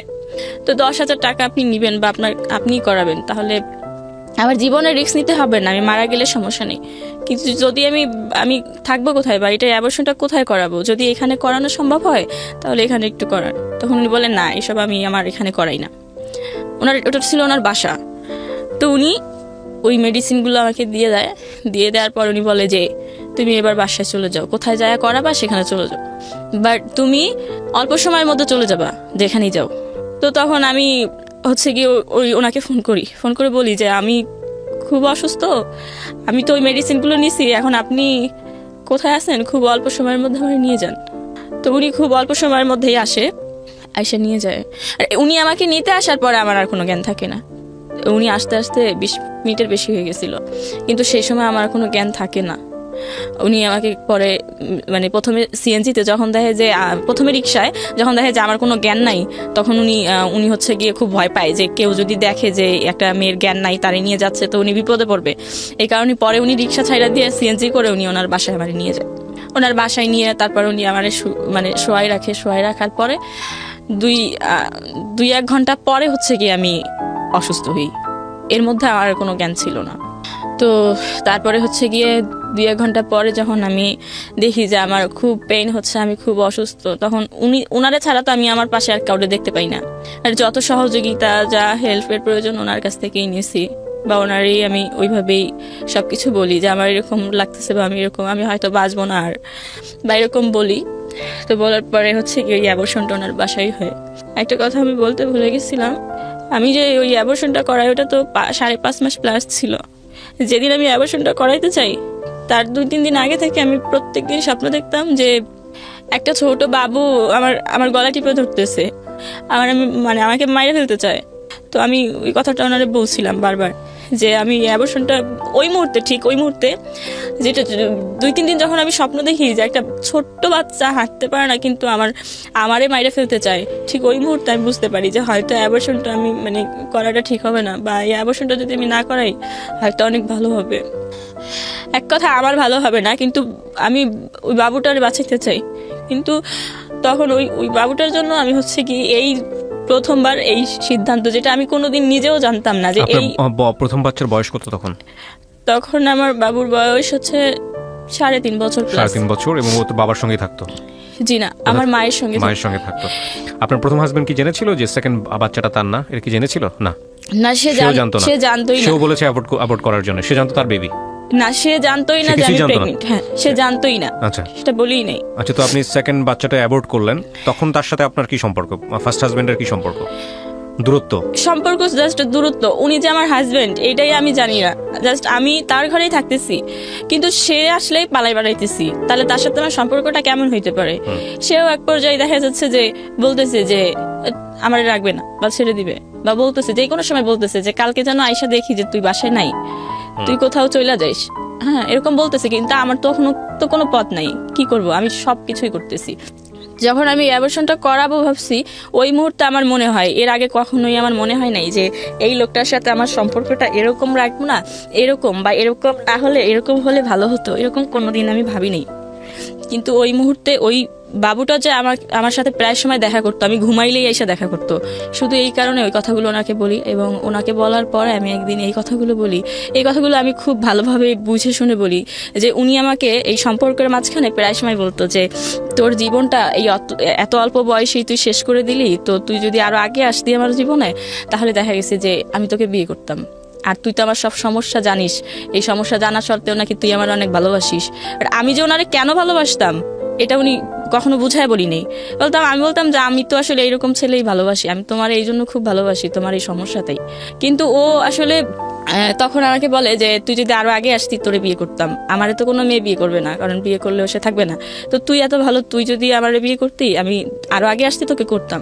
তো ওই বাবুটা যখন অ্যাবর্শন করার কথা আমি ভাবি, বা আমি যখন ভাবি যে এটা আমি করবো না, তখন হচ্ছে ফার্স্ট টাইম আমি ওনার পায়ে ধরে মানে কান্নাকাটি করি। অবশ্য পায়ে ধরার আগে আমি নিজে নিজেই অনেকবার প্রিপারেশন নেই যে এই বাবুটা রাখতে গেলে আমার কি করতে হবে, ভাবি এটা কিভাবে রাখবো। তো তখন আমি হচ্ছে গিয়ে একদিন ওনার সাথে দেখা করে আমি ওনার পায়ে ধরে কান্নাকাটি করি অনেক, যে আমি তোমার সাথে আমার কেমন সম্পর্ক, কি সম্পর্ক, আমি সেই সম্পর্কের নাম জানি না, বাট সেই সম্পর্কটা কি আমি তাও জানি না, ভালো খারাপ আমি বুঝি না। প্রিয় দর্শক এবং শ্রোতা, আপনারা শুনছেন এবং দেখছেন জীবন গল্প। আমি জানি তুমি একটা ভালো মানুষ, তুমিও জানো যে আমি ভালো মানুষ, না হলে হয়তো তুমি আমার সাথে মিশতা না। তো আমি সেই জায়গা থেকে তোমারে বলতেছি আমি এরকম সমস্যা ফেস করতেছি, এই বাবুটা আমি রাখতে চাই। তো তুমি কি এই সম্পর্কের নামটা কি চেঞ্জ করে অন্য কোনো নাম দিতে পারবা কিনা, বা এই বাবুটা রাখতে পারবা কিনা। বা আমি ওরা এরকমটা বলি, যদি তুমি অন্য কোনো সম্পর্কের নাম দিতে না পারো, তাহলে তুমি তো বলছিলা যে তোমার বড় ভাইয়ের নাকি বাচ্চা হয় না, তো বাবুটা আমার রাখার মতো সুযোগ দাও, তারপর তোমার বড় ভাইরা নাইলে বাচ্চাটা দিয়ে দিও। তো তখন ও বলে যে না, এই বাচ্চা রাখা যাবে না, আর তোমার সাথে আমার সম্পর্কের নাম চেঞ্জ করবো কিভাবে, তুমি তো মুসলিম। তখন উনি বলে যে আমি তো শুভর মতো মুসলমান হইতে পারবো না, ধর্ম ছাড়তে পারবো না, কিভাবে আমি এই সম্পর্কের অন্য কোনো নাম দিব, তো তুই অ্যাবর্শনটা করাই ফেলা। এটা বলার পরে অ্যাবর্শনটা হয়। অ্যাবর্শনটা হওয়ার পরে তার কিছুদিন পরে ওনার সাথে আমার ওই যে কথা হয়েছিল, উনি বলছিল যে আমি ভেবে দেখবো যে কোনোভাবে তোরে রাখতে পারি কিনা, আমিও চাই যে তুই আমার সাথে থাক সারা জীবন, তোরে দেখতে পারি বা তোরে রাখতে পারি। তো তখন উনি বলছে এটা আমি ভেবে দেখবো। তো তারপরে হচ্ছে গিয়ে আস্তে আস্তে ওনার সাথে ওরকম একটা সম্পর্ক হয় যে উনি আমাকে নিবে, সারা জীবন ওনার সাথে থাকতে পারবো, বা উনি আমাকে নিবে, এরকম একটা। কিন্তু এখানে ধর্ম নিয়ে একটা কথা হয়েছিল যে উনি বলছিল যে হচ্ছে গিয়ে আমি তো মুসলমান হইতে পারবো না, বাট এরপরে আবার উনি বলছিল যে হ্যাঁ ধর্ম কোনো বিষয় না, কিন্তু আমার ফ্যামিলিরে কখনো এটা জানাইতে পারবো না যে আমি এরকম হয়েছি, বা এরকম শুভ যেরকম সব মানুষের জানাইছে বা এরকম করছে, এরকম আমি কিছু কখনো জানাইতে পারবো না। তাই আমি বলছি ঠিক আছে, কাউরে জানাইতে হবে না, কাউরে জানার দরকার নাই, শুধু আল্লাহরে জানাইলেই হবে। তো উনি হচ্ছে গিয়ে তারপর যখন আমার বিয়ে করতে যায় উনি, তখন তো উনি হচ্ছে গিয়ে ওনার কাগজপত্র সব তো এই ধর্মে, আর আমার তো মুসলমান ধর্মে, সেই ক্ষেত্রে ওনার সাথে আমার বিয়ে কোনোভাবেই সম্ভব না। তো কোনোভাবেই সম্ভব না। উনি বলে যে আচ্ছা ঠিক আছে, আমি হচ্ছে গিয়ে তুমি তোমার কাগজপত্র আমি হচ্ছে গিয়ে দেখি তৈরি করতে পারি কিনা। তো উনার হচ্ছে গিয়ে আমি এগুলো জানতাম না, উকিলের মোহরি ওনার হচ্ছে গিয়ে বন্ধুর মতো, তার সাথে সবকিছু শেয়ার করার পরে আমার বার্থ সার্টিফিকেট তৈরি করে ফেলে, বাট আমার ঠিকানা বা আমার কোনো কিছু না, উনি আমার জাস্ট এটা প্রমাণ করতে চায় যে আমি হিন্দু, ঠিক আছে, এরকম একটা বার্থ সার্টিফিকেট তৈরি করে ফেলে। তারপরে ওই বার্থ সার্টিফিকেট দিয়ে ওনার সাথে আমার বিয়ের কাগজটা আর কি, বিয়ে ওই বার্থ সার্টিফিকেটগুলো বা আমার ছবি টবি সবকিছু যখন ওই মোহরির কাছে দেওয়ার পরে উনি হচ্ছে গিয়ে আপনার এই বিয়ের কাগজটা তৈরি করে ফেলে। এবং বিয়েটা হচ্ছে হিন্দু ধর্ম, মানে আমি পড়ার পর দেখি যে, বা আমি যখন সিগনেচার করি তখন আমি দেখি যে বিয়েটা আসলে হিন্দু ধর্ম অনুযায়ী হয়েছে, বা হিন্দু এরকম একটা। তখন আসলে আমার হাজব্যান্ড যে সে সবকিছু জানিয়ে গেছিল যে আমি এরকম হয়েছিলাম, বা ওর সাথে আমার এরকম একটা সম্পর্ক, সবকিছু জানিয়ে গেছিল। তো সেই মুহূর্তে সে শুধু বলতেছে, সে তো আগেও সবসময় বলছে যে তুই চইলা যা, আমি যেন বাসায় এসে তোরা না দেখি, এরকমটা বলতো। তো সেই মুহূর্তে হচ্ছে গিয়ে আমি একদিন উনি হচ্ছে গিয়ে করে যে আমার সমস্ত কাপড় চোপড় সব কিছু যা কিছু থাকে সব ময়লার ঝুড়িতে নিয়ে ফেলায় আসে, যে তুই আর এই বাসায় থাকবি না, আমি বাসায় এসে যদি তোরে না পাই তাহলে তুই থাকলেই কি না থাকলেই কি, তো তোর দিতে আমার কোনো লাভ হবে না, তার চেয়ে ভালো তুই কোথাও চলে যা। তো ওই মুহূর্তে আমি চলে আসি ওনার কাছে, এবং ওনার কাছে চলে আসি। সেই দিন ওনারে বলিনি, শুধু বলছিলাম যে আমি তো অনেক সমস্যার মধ্যে আছি, আমি মরে যাওয়ার পরে আর আমার নিলে কি হবে, আমি বাইসে থাকতে থাকতে চেষ্টা করে দেখেন একবার আমার নেওয়া যায় কিনা। আমি মরে গেলে অনেক আগেই মরে যেতাম, কিন্তু আমি বাঁচতে চাইছিলাম, বারবারই বাঁচতে চাই। তো ও তখন বলে যে আচ্ছা ঠিক আছে। পরে ও একটা বাসা দেখে ওই বাসায় আমার নেয়। আর ওই কাগজপত্রগুলো ও করে, তখন ও আমার সাথে ওর কাগজ নিয়ে একটা কথা হয় যে হিন্দু ধর্মে কেন এই কাগজগুলো হয়েছে বা বিয়েটা কেন হিন্দু ধর্মে। আর ও কিন্তু এই কথাটা আমার বলে যে এটা জাস্ট আমার ফ্যামিলি দেখবে, আমি কি সেটা তো আমার ফ্যামিলি জানে, আর আর আমি এখন কি হব সেটা তুমি জানবা। বাট এগুলো যে সবাইরে জানাইতে হবে শুনাইতে হবে এমন তো কোনো কথা নাই, কাগজে তো প্রমাণ হবে না যে আমি আসলে কে। তো এরকমটা বলে। তো যখন ওই বাসা নেওয়ার পরে হচ্ছে গিয়ে ও ওই বাসায় আসে বা আমার কাপড় চোপড় নিয়ে আসে, আমি আর ওই বাসায় থাকি। তো ওই বাসায় থাকি, ও হচ্ছে গিয়ে দেখি যে ও কোনো কাপড় চোপড় টোপড় কিছু তেমন আনে নাই, বা 2-1টা কাপড় চোপড় এরকমটা, বা ওর যে বাসাটা ছিল সেই বাসায় ওর সব কিছু আছে, ওগুলো ও ছাইড়ে আসে নাই। তো আমি হচ্ছে গিয়ে তখন ওর কিছু বলি না এই বিষয়ে, দেখি যে ওর কাপড় চোপড় বা কাগজপত্র ওর কোনো কিছুই এই বাসায় আনে নাই। তো এভাবে থাকতে থাকি ওর সাথে। কত সালের ঘটনা এটা? এটা 20 সালের জুন। আচ্ছা, এবার আমি কয়েকটা কোশ্চেন করবো আপনাকে। আপনার পুরো গল্পটা আমি বুঝে গিয়েছি, তারপর আমি কয়েকটা কোশ্চেন করে এন্ডিং এর দিকে যেতে চাই।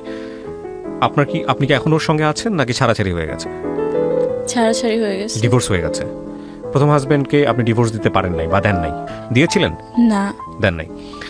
আচ্ছা, কি করেন আপনি বর্তমানে? আমি বর্তমানে কিছুই করি না। কিছুই করেন না? থাকেন কোথায়, মানে কিভাবে আছেন? খাওয়া দাওয়া, একটা মানুষের তো অ্যাটলিস্ট 3 বেলা খেতে হলে কিছু রোজগার করতে হয়, এগুলো সাপোর্ট পান কোথায়? এগুলো সাপোর্ট হচ্ছে গিয়ে আমি নভেম্বরের 27 তারিখে হচ্ছে গিয়ে 24 তারিখে হচ্ছে গিয়ে ডিভোর্স হয়েছে। তো ডিভোর্স হয়েছে, তারপর আমি 27 তারিখেই ঢাকায় আসছি এবং আমার সাথে যে মেয়েটা আসছে ওর কাছেই আসছি। এবং এই যে কথাটা আমি বলতে চাইছিলাম যে আমার সেই হাজব্যান্ড এখন পর্যন্ত ডিভোর্স না দেওয়ার কারণে আমাকে এখন পর্যন্ত ব্যবহার করে যায়। ব্যবহার বলতে এখনো আপনি ওর কাছে যান এবং আলটিমেটলি আপনাকে স্ত্রী হিসেবে ব্যবহার করেন? হ্যাঁ, আমি আসলে শুধু ডিভোর্স না, আমি কোথায় থাকবো কোথায় যাব সেই জন্যই কিন্তু এই সেকেন্ড টাইম যে বিয়েটা বা এত কিছু করছি শুধুমাত্র বাঁচার জন্য, নিজে কোথায় থাকবো সেই জন্য। আমি কোনো সময় আত্মহত্যা করতে চাইনি। দেখেন, এখানে একটা বিষয় বলি আপনাকে। লিমা তো আপনার নাম। লিমা, আমি আপনার গল্পটা এমনভাবে এখানে উপস্থাপন করেছি, আমি আসলে আপনার গল্পের মধ্য দিয়ে একটা জিনিস সবাইকে বোঝাতে চেয়েছি যে একটা মেয়ের সোশ্যাল সিকিউরিটি কতটা ইম্পর্টেন্ট, একটা মেয়ের অর্থনৈতিক সিকিউরিটি কতটা ইম্পর্টেন্ট। আপনি যে কথাগুলো আজকে এখানে বললেন সেটার মধ্যে কতটুকু ভুল ছিল, কতটুকু মিথ্যা ছিল, কতটুকু সত্য ছিল সেটা আপনি জানেন, কিন্তু এরকম একটা ঘটনা মানুষের সঙ্গে ঘটতে পারে বলে আমরা বিশ্বাস করি। হ্যাঁ, তো আপনি জানেন না আপনার ফিউচারটা কি হবে, কোথায় যাবেন, কি করবেন। তবে এটা ঠিক যে একদম জিরো ক্যাপিটাল অবস্থায় যদি একজন মানুষ থাকে তাহলে আমি বলবো যে তার 2 হাত আছে, 2 পা আছে, সুস্থ আছে, সে কাজ করে খাওয়ার সামর্থ্য রাখে। আমরা এখানে এমনও গল্প প্রচার করেছি যে গত সপ্তাহের আগে সপ্তাহে গেল, ভদ্রমহিলার চেহারা সুন্দর এবং সেও আপনার মতো বিভিন্নভাবে ভিকটিম, কিন্তু সে একটা মানুষের বাসা থেকে কাজ করে 2 বেলা 2 মুঠো অন্ন, এবং তারপরেও তার সমস্যাটা এত জটিল যে তার বাচ্চা আছে, সে বাচ্চাটাকে নিয়ে তার সার্ভাইভ করতে হয়। তো আমি আপনাকে একটা জিনিস যেটা বলতে পারি, আপনার এই গল্পের মধ্যে প্রথম বিয়েটা তো আপনি নিজেই করেছিলেন, তাই কি নয়? দ্বিতীয় বিয়েটা সেটাও আপনি নিজেই করেছিলেন, এবং সেখানে নিশ্চয়ই আপনার কোনো না কোনো, আমি মনে করি যে ভুল ছিল, যে ভুলটা একপাক্ষিক না, দ্বিপাক্ষিক। যিনি আপনাকে বিয়ে করেছেন তারও ভুল ছিল, যে কারণে সংসার টেকে নাই বা এরকম হয়েছে। তবে এটা ঠিক যে পরিবার ছাড়া হওয়াটা উচিত হয়নি। আপনার ভাই বোন যারা আছেন ওরা কোথায় আছেন? পরিবারের সঙ্গে আছেন নাকি পরিবার ছাড়া? আপনার কয় ভাই বোন? 5 ভাই বোন। 5 ভাই বোন। বাকি বোনগুলো কোথায়? বাকি একটা বোন, ওর বিয়ে হয়ে গেছে। আচ্ছা, আর আরেকটা বোন? 2 বোন 3 ভাই। তো বাকি বোনটা সে কি আপনার বড় ছিল না ছোট ছিল? বড় ছিল। তো ওর তো এরকম হয় নাই, তাহলে আপনার ক্ষেত্রে কেন হয়েছে? আমার ক্ষেত্রে এরকমটা হয়েছে যে আমি আমার মারে প্রচন্ড ভালোবাসি, আমার মারে কোনোদিন আমি কষ্ট দিতে চাই নাই, আমি চাই নাই যে। তো আপনি এখন যে অবস্থায় আছেন সেই অবস্থায় কি মা কি সুখে আছে, মা কি ভালো আছে? আপনি চান নাই, কিন্তু না চাওয়াটা এইভাবে তো একটা ভুল ছিল। 16 বছর বয়সে বাসা থেকে বের হওয়াটা কি উচিত হয়েছিল? আপনি শুধু আমাকে এটাই বলেন। এটা আপনার একটা ভুল সিদ্ধান্ত ছিল, প্রথম কথা হচ্ছে এটা। হ্যাঁ, আমাদের সামাজিক রাষ্ট্রীয় জায়গাতে অনেক অনেক দুর্বলতা আছে। আমরা একটা মানুষের সিকিউরিটি, নিরাপত্তার জায়গাতে, সেই জায়গাটায় আসতে হয়তো আমাদের আরও অনেক বছর সময় লাগবে, কিন্তু আমরা তো একটা পারিবারিক শিক্ষার জায়গাতে আছি, একটা কমন সেন্সের জায়গাতে আছি। 16 বছরে যখন আপনার জীবনে এরকম একটা দুর্ঘটনা ঘটে গেল, তখন আপনার উচিত ছিল পরিবারে ফিরে যাওয়া। বাবা মা তো নিশ্চয়ই আপনাকে ধরে রাস্তায় ফেলে দেয়নি যে তুমি আর বাসায় ঢুকতে পারবা না। সেটা করেছিল কি? কখনো করে নাই। আপনি 1 বেলা 2 বেলা না খেয়েছিলেন, সেটা তো ঢাকা শহরেই ছিলেন, তাহলে পরিবারে না খেয়ে থেকেও তো অন্তত একটা শেল্টার তো পেতেন। আপনি তো এমন না যে ঢাকা শহরে এসে 3 বেলা খেতে পেয়েছেন, ভালো থেকেছেন, সমস্ত কিছুটা হয়েছে, তা তো হয় নাই। তো আপনি পরিবারের তুচ্ছতাচ্ছিল্য, আসলে ঠিক যে কাছের মানুষ অবজ্ঞা করলে সেটা নেওয়া যায় না, হলেও তো ঘরের মধ্যেই থাকতে পারতেন। মানে বেস্ট আমার কাছে যাই হোক না কেন যে মা বা বাবা যদি গালি দেয় বকা দেয় তারপরে অন্তত মুখের সামনে তো অন্নটুকু দিত, সে তারা আপনাকে না খাইয়ে তো নিজেরা খেত না। আসলে দারিদ্রতা এমন একটা জিনিস না না, আমি আমার প্রশ্নের উত্তর দেন। দারিদ্রতা অবস্থা তো আপনি ঢাকায় এসেও আপনার পরিবর্তন হয়নি, হয়েছে কি? না, হয় নাই। তাহলে এই যে এতগুলো দুর্ঘটনা আপনার জীবনে ঘটলো সেটা তো পরিবারের মধ্যে থাকলেও তো না হওয়ার কম সম্ভাবনা ছিল। কিন্তু এই যে বললাম যে আমার মারে প্রচন্ড ভালোবাসি, আমার মার কাছ থেকে যে খারাপ আচরণগুলো আমি নিতে পারতাম না, এটা কোনো সময় আমি মানতে পারতাম না। এটা একটা মেজর মিস্টেক আমাদের প্রত্যেকের জীবনে। আমরা এটা ভুল করি, ভয়ঙ্কর রকমভাবে ভুল করি। আমাদের বাপ মায়ের খারাপ আচরণকে আমরা মনে করি আমাদের জীবনে অভিশাপ, এবং সেটার বয়সটাও ওই 16 বছর, অ্যাডোলেসেন্স পিরিয়ডটাই। কিন্তু বাবা মা কেন খারাপ ব্যবহার করেন, বাবা কেন বকা দেন, মা কেন বকা দেন, এটা যখন বুঝবো আমরা তখন আলটিমেটলি অনেক লেট হয়ে যায়। আপনি যখন মায়ের বয়সে যাবেন, আপনি যখন বাবার বয়সে যাবেন, তখন আপনি বুঝবেন যে কেন এটা তারা করতো। যদিও এটা করা উচিত না, খুব টেকনিক্যালি বিহেভ করা উচিত একটা বাচ্চার সাথে, বিশেষ করে এই সময়টাতে বয়সন্ধিকালের। তো এটা আপনার সাথে করা হয়নি, কিন্তু এটাও তো একটা অনেক বড় শিক্ষা যে ঘর ছেড়ে এসে একটা ছেলেই যেখানে নিরাপদ না, একটা মেয়ে সেখানে আমাদের সামাজিকতায় কতটা অনিরাপদ হতে পারে। এই যে আপনার জীবনে এতগুলো দুর্ঘটনা ঘটে গেছে, আপনার একটা বাচ্চা আছে, আপনি জীবনে ভয়ঙ্কর রকমভাবে কষ্ট পেয়েছেন দ্বিতীয় সম্পর্কে এসে, আপনার একটা বাচ্চা অ্যাবর্ট করতে হয়েছে। নট অনলি দ্যাট, আপনার একটা আনস্টেবল লাইফ, আপনার একটা কি হবে কি করবেন আপনার এরকম একটা জীবন, এবং পুরো জীবনে আমাদের সামাজিকতা একটা মেয়ের বিয়ে হয়ে যাওয়া মানে হলো ধরে নেওয়া হয় যে তার লাইফটা ওখানে। ওই যে আপনাকে বলেছিল যাই করুক না কেন, আপনার মা তো বলেছে না যাই করুক না কেন এখানেই থাকতে হবে, রাইট? মা বলেছে না? এটা আমাদের পারিবারিক শিক্ষা, এবং এই শিক্ষা থেকে আপনি কখনোই বের হয়ে আসতে পারবেন না। আপনার এখন বয়স কত বলেন? 22 বছর প্লাস। 22 বছর প্লাস। 22 বছরের একটাই প্লাস পয়েন্ট, সেটা হচ্ছে 22 বছরের জীবনে আপনি তো লেখাপড়া বেশি দূর করতে পারেননি। আপনি বলেছেন ওই মাদ্রাসায় কারিয়ানা পড়েছেন। সেই জায়গাটা থেকে আপনার একটা সুবিধা আছে, সেটা হচ্ছে যে আপনার শরীরে শক্তি আছে। আপনি চাইলে এখন যেভাবেই হোক পরিশ্রম করে, গার্মেন্টসে হোক বা অন্য কোথাও হোক, কাজ করে দুবেলা দুমুঠো অন্ন জোগাড় করতে পারবেন নিজের জন্য। এটা ঢাকা শহরে খুব একটা কঠিন কোনো কিছু না। প্রথম কথা হচ্ছে এইটা। কাজ নাই ঢাকা শহরে, কেউ আপনাকে কাজ দিচ্ছে না, এইটা আমি বিশ্বাস করব না, ডেফিনেটলি করব না। আপনি যে পরিমাণ অভিজ্ঞতা নিয়েছেন ঢাকা শহরে এসে, তাতে একটা প্রতিষ্ঠানে কোনো না কোনোভাবে কাজে আপনি ঢুকে যেতে পারবেন। এবং একইভাবে এটাও ঠিক, আপনি আপনার জীবনের বিভিন্ন ঘাত প্রতিঘাত দিয়ে আপনি কি বলা যেতে পারে, আপনি কিন্তু বুঝেছেন কোন মানুষ খারাপ কোন মানুষ ভালো। আল্লাহর দুনিয়ায় সব মানুষ খারাপ এটাও আমি মানব না। সো কোনো না কোনো কেউ না কেউ আপনাকে শেল্টার দিবে, কিন্তু শেল্টার দেওয়ার পরেই ওই মানুষের প্রতি দুর্বল হয়ে আপনি গভীর সম্পর্কে জড়াবেন কি জড়াবেন না, সেটারও একটা শিক্ষা কিন্তু আপনি আপনার জীবনে পেয়েছেন। পাননি? মুখে বলতে হবে পেয়েছেন। আচ্ছা, তাহলে সেই জায়গাটাও আপনার চিন্তা করার সুযোগ হয়েছে। আমি প্রত্যেকটা ঘটনাকেই আপনার জীবনে যদি অভিজ্ঞতা হিসেবে নেই, তাহলে এই 22 বছরের জীবনের অভিজ্ঞতাকে কাজে লাগিয়ে বাকি জীবনটা সুন্দর করা সম্ভব, অবশ্যই সম্ভব। আমি শুধু একটা কথাই বলতে চাই প্রিয় দর্শক এবং শ্রোতা, আমি বিশ্বাস করি আমার এই জীবন গল্প অনুষ্ঠানটা গ্রামের একেবারে প্রত্যন্ত খেটে খাওয়া মানুষ থেকে শুরু করে সব শ্রেণীর মানুষ এই অনুষ্ঠানগুলো শোনেন, এবং প্রত্যেকটা গল্পই অনেক অনেক বেশি আমাদেরকে শিক্ষা দেয় কোনো না কোনোভাবে। বিশেষ করে একটা পরিবারে সন্তানের নিরাপত্তা খুব খুব খুব জরুরি, এবং বাবা মায়ের যদি এখানে ভূমিকার কথা বলি, তাহলে অবশ্যই বলতে হবে যে সন্তানকে ওই সিকিউরিটি দেওয়াটা খুব জরুরি। তবে এটা ঠিক যে সন্তানকেও বোঝাটা খুব জরুরি, বাবা মায়ের প্রতি রেসপেক্ট রাখাটা জরুরি, পরিবারের প্রতি শ্রদ্ধা রাখাটা জরুরি, রেসপেক্ট রাখাটা জরুরি। পরিবার যে কত গুরুত্বপূর্ণ, পরিবার থেকে বের হলে যে একটা আলাদা জগৎ, পরিবার থেকে বের হলে যে পুরো জগৎটাই আপনার কাছে হায়নার মতো হয়ে যেতে পারে, অনেক বুভুক্ষ একটা জন্তু বা জানোয়ারের মতো হয়ে যেতে পারে, সেটাও বোঝাটা খুব জরুরি আজকের এই গল্পের মধ্য দিয়ে। তো সুতরাং পরিবারের সাথে রাগ করে হোক, পরিবারের সাথে অভিমান করে হোক, এমন কোনো সিদ্ধান্ত জীবনে নেবেন না যেটা আপনার জন্য কাল হয়ে যেতে পারে। অনেক মাই আছেন যারা তার সন্তানের কাছে প্রিয় না, আমি জানি, জীবন গল্পেই আমি জানি। অনেক বাবাই আছেন যিনি তার সন্তানের কাছে প্রিয় না, এবং অনেক সন্তানই আছেন যিনি তার বাবা মায়ের কাছে প্রিয় না। কিন্তু পরিবারচ্যুত হওয়া কখনোই ওয়াইজ কোনো ডিসিশন না, যদি বিশেষ করে লিমার মতো অবস্থায় আপনারা পড়তে না চান। সো লিমা, আমি অনেক ধন্যবাদ জানাই আপনাকে। আর গল্পটা আমি প্রচার করলাম, আপনি আপনার দিনগুলো ভালো হবে, ভবিষ্যৎ ভালো হবে, এই শুভকামনা জানিয়ে আপনি কিছু বলতে চান শেষ বেলাতে এসে? আমি বলতে চাই, আমার সেকেন্ড টাইম যে সম্পর্কটা ছিল, এটা আসলে আমার বোঝার বয়সে ছিল, কিন্তু সব ভুল জানা সত্ত্বেও আমি করছিলাম শুধু ভালোবাসতাম তাই। কারণ আমি যে মানুষটাকে ভালোবাসতাম সে ভালোবাসতো না, সে শুধু আমাকে ব্যবহারই করতো। লিমা, আমি আপনার এই কথাগুলোর উত্তর আমি দিয়ে দিয়েছি। আপনার বয়স মাত্র 22, আপনি প্রথম যে বিয়েটা করেছিলেন 16 থেকে 18 বছর বয়সে, এবং সেই বিয়েটাও কিন্তু খুব অল্প বয়সেই হয়েছিল। এবং এই 22 বছরের জীবনে এই ভুলগুলাই বেশি হয়, বিশেষ করে সবচেয়ে বেশি ভুল করে মেয়েরা, ইমোশনালি বেশি ভুল করে। হ্যাঁ, তাদেরকে খুব সহজ ইমোশনালি ব্ল্যাকমেল করা যায়। তো সেই জায়গাটা থেকে আমি মনে করি যে আপনার বয়সটাও অনেকখানি সাপোর্ট করেছে আপনাকে। তো আমি মনে করি নেক্সট টাইম আপনি এই জিনিসগুলো করবেন না, আপনার অভিজ্ঞতাকে কাজে লাগাবেন। জীবনে কোনো জিনিসই ফেলনা নয়। আপনার জীবনে যে দুর্ঘটনা ঘটে গেছে সেই দুর্ঘটনাকে মনে করে আপনি যদি ওই জায়গায় দাঁড়ায় থাকেন তাহলে সামনে আগাতে পারবেন না। এই দুর্ঘটনা থেকে অভিজ্ঞতা নেন, অভিজ্ঞতা নিয়ে সামনের দিনগুলো সুন্দর করেন। হ্যাঁ, এবং সেটা সম্ভব। আপনি তো নিশ্চয়ই ধর্মভীরু একজন মানুষ, আপনি ধর্ম পালন করেন, তো সৃষ্টিকর্তার কাছে যে ভুলগুলো করেছেন সেগুলোর জন্য মাপ চাইবেন, এবং একই সাথে আপনি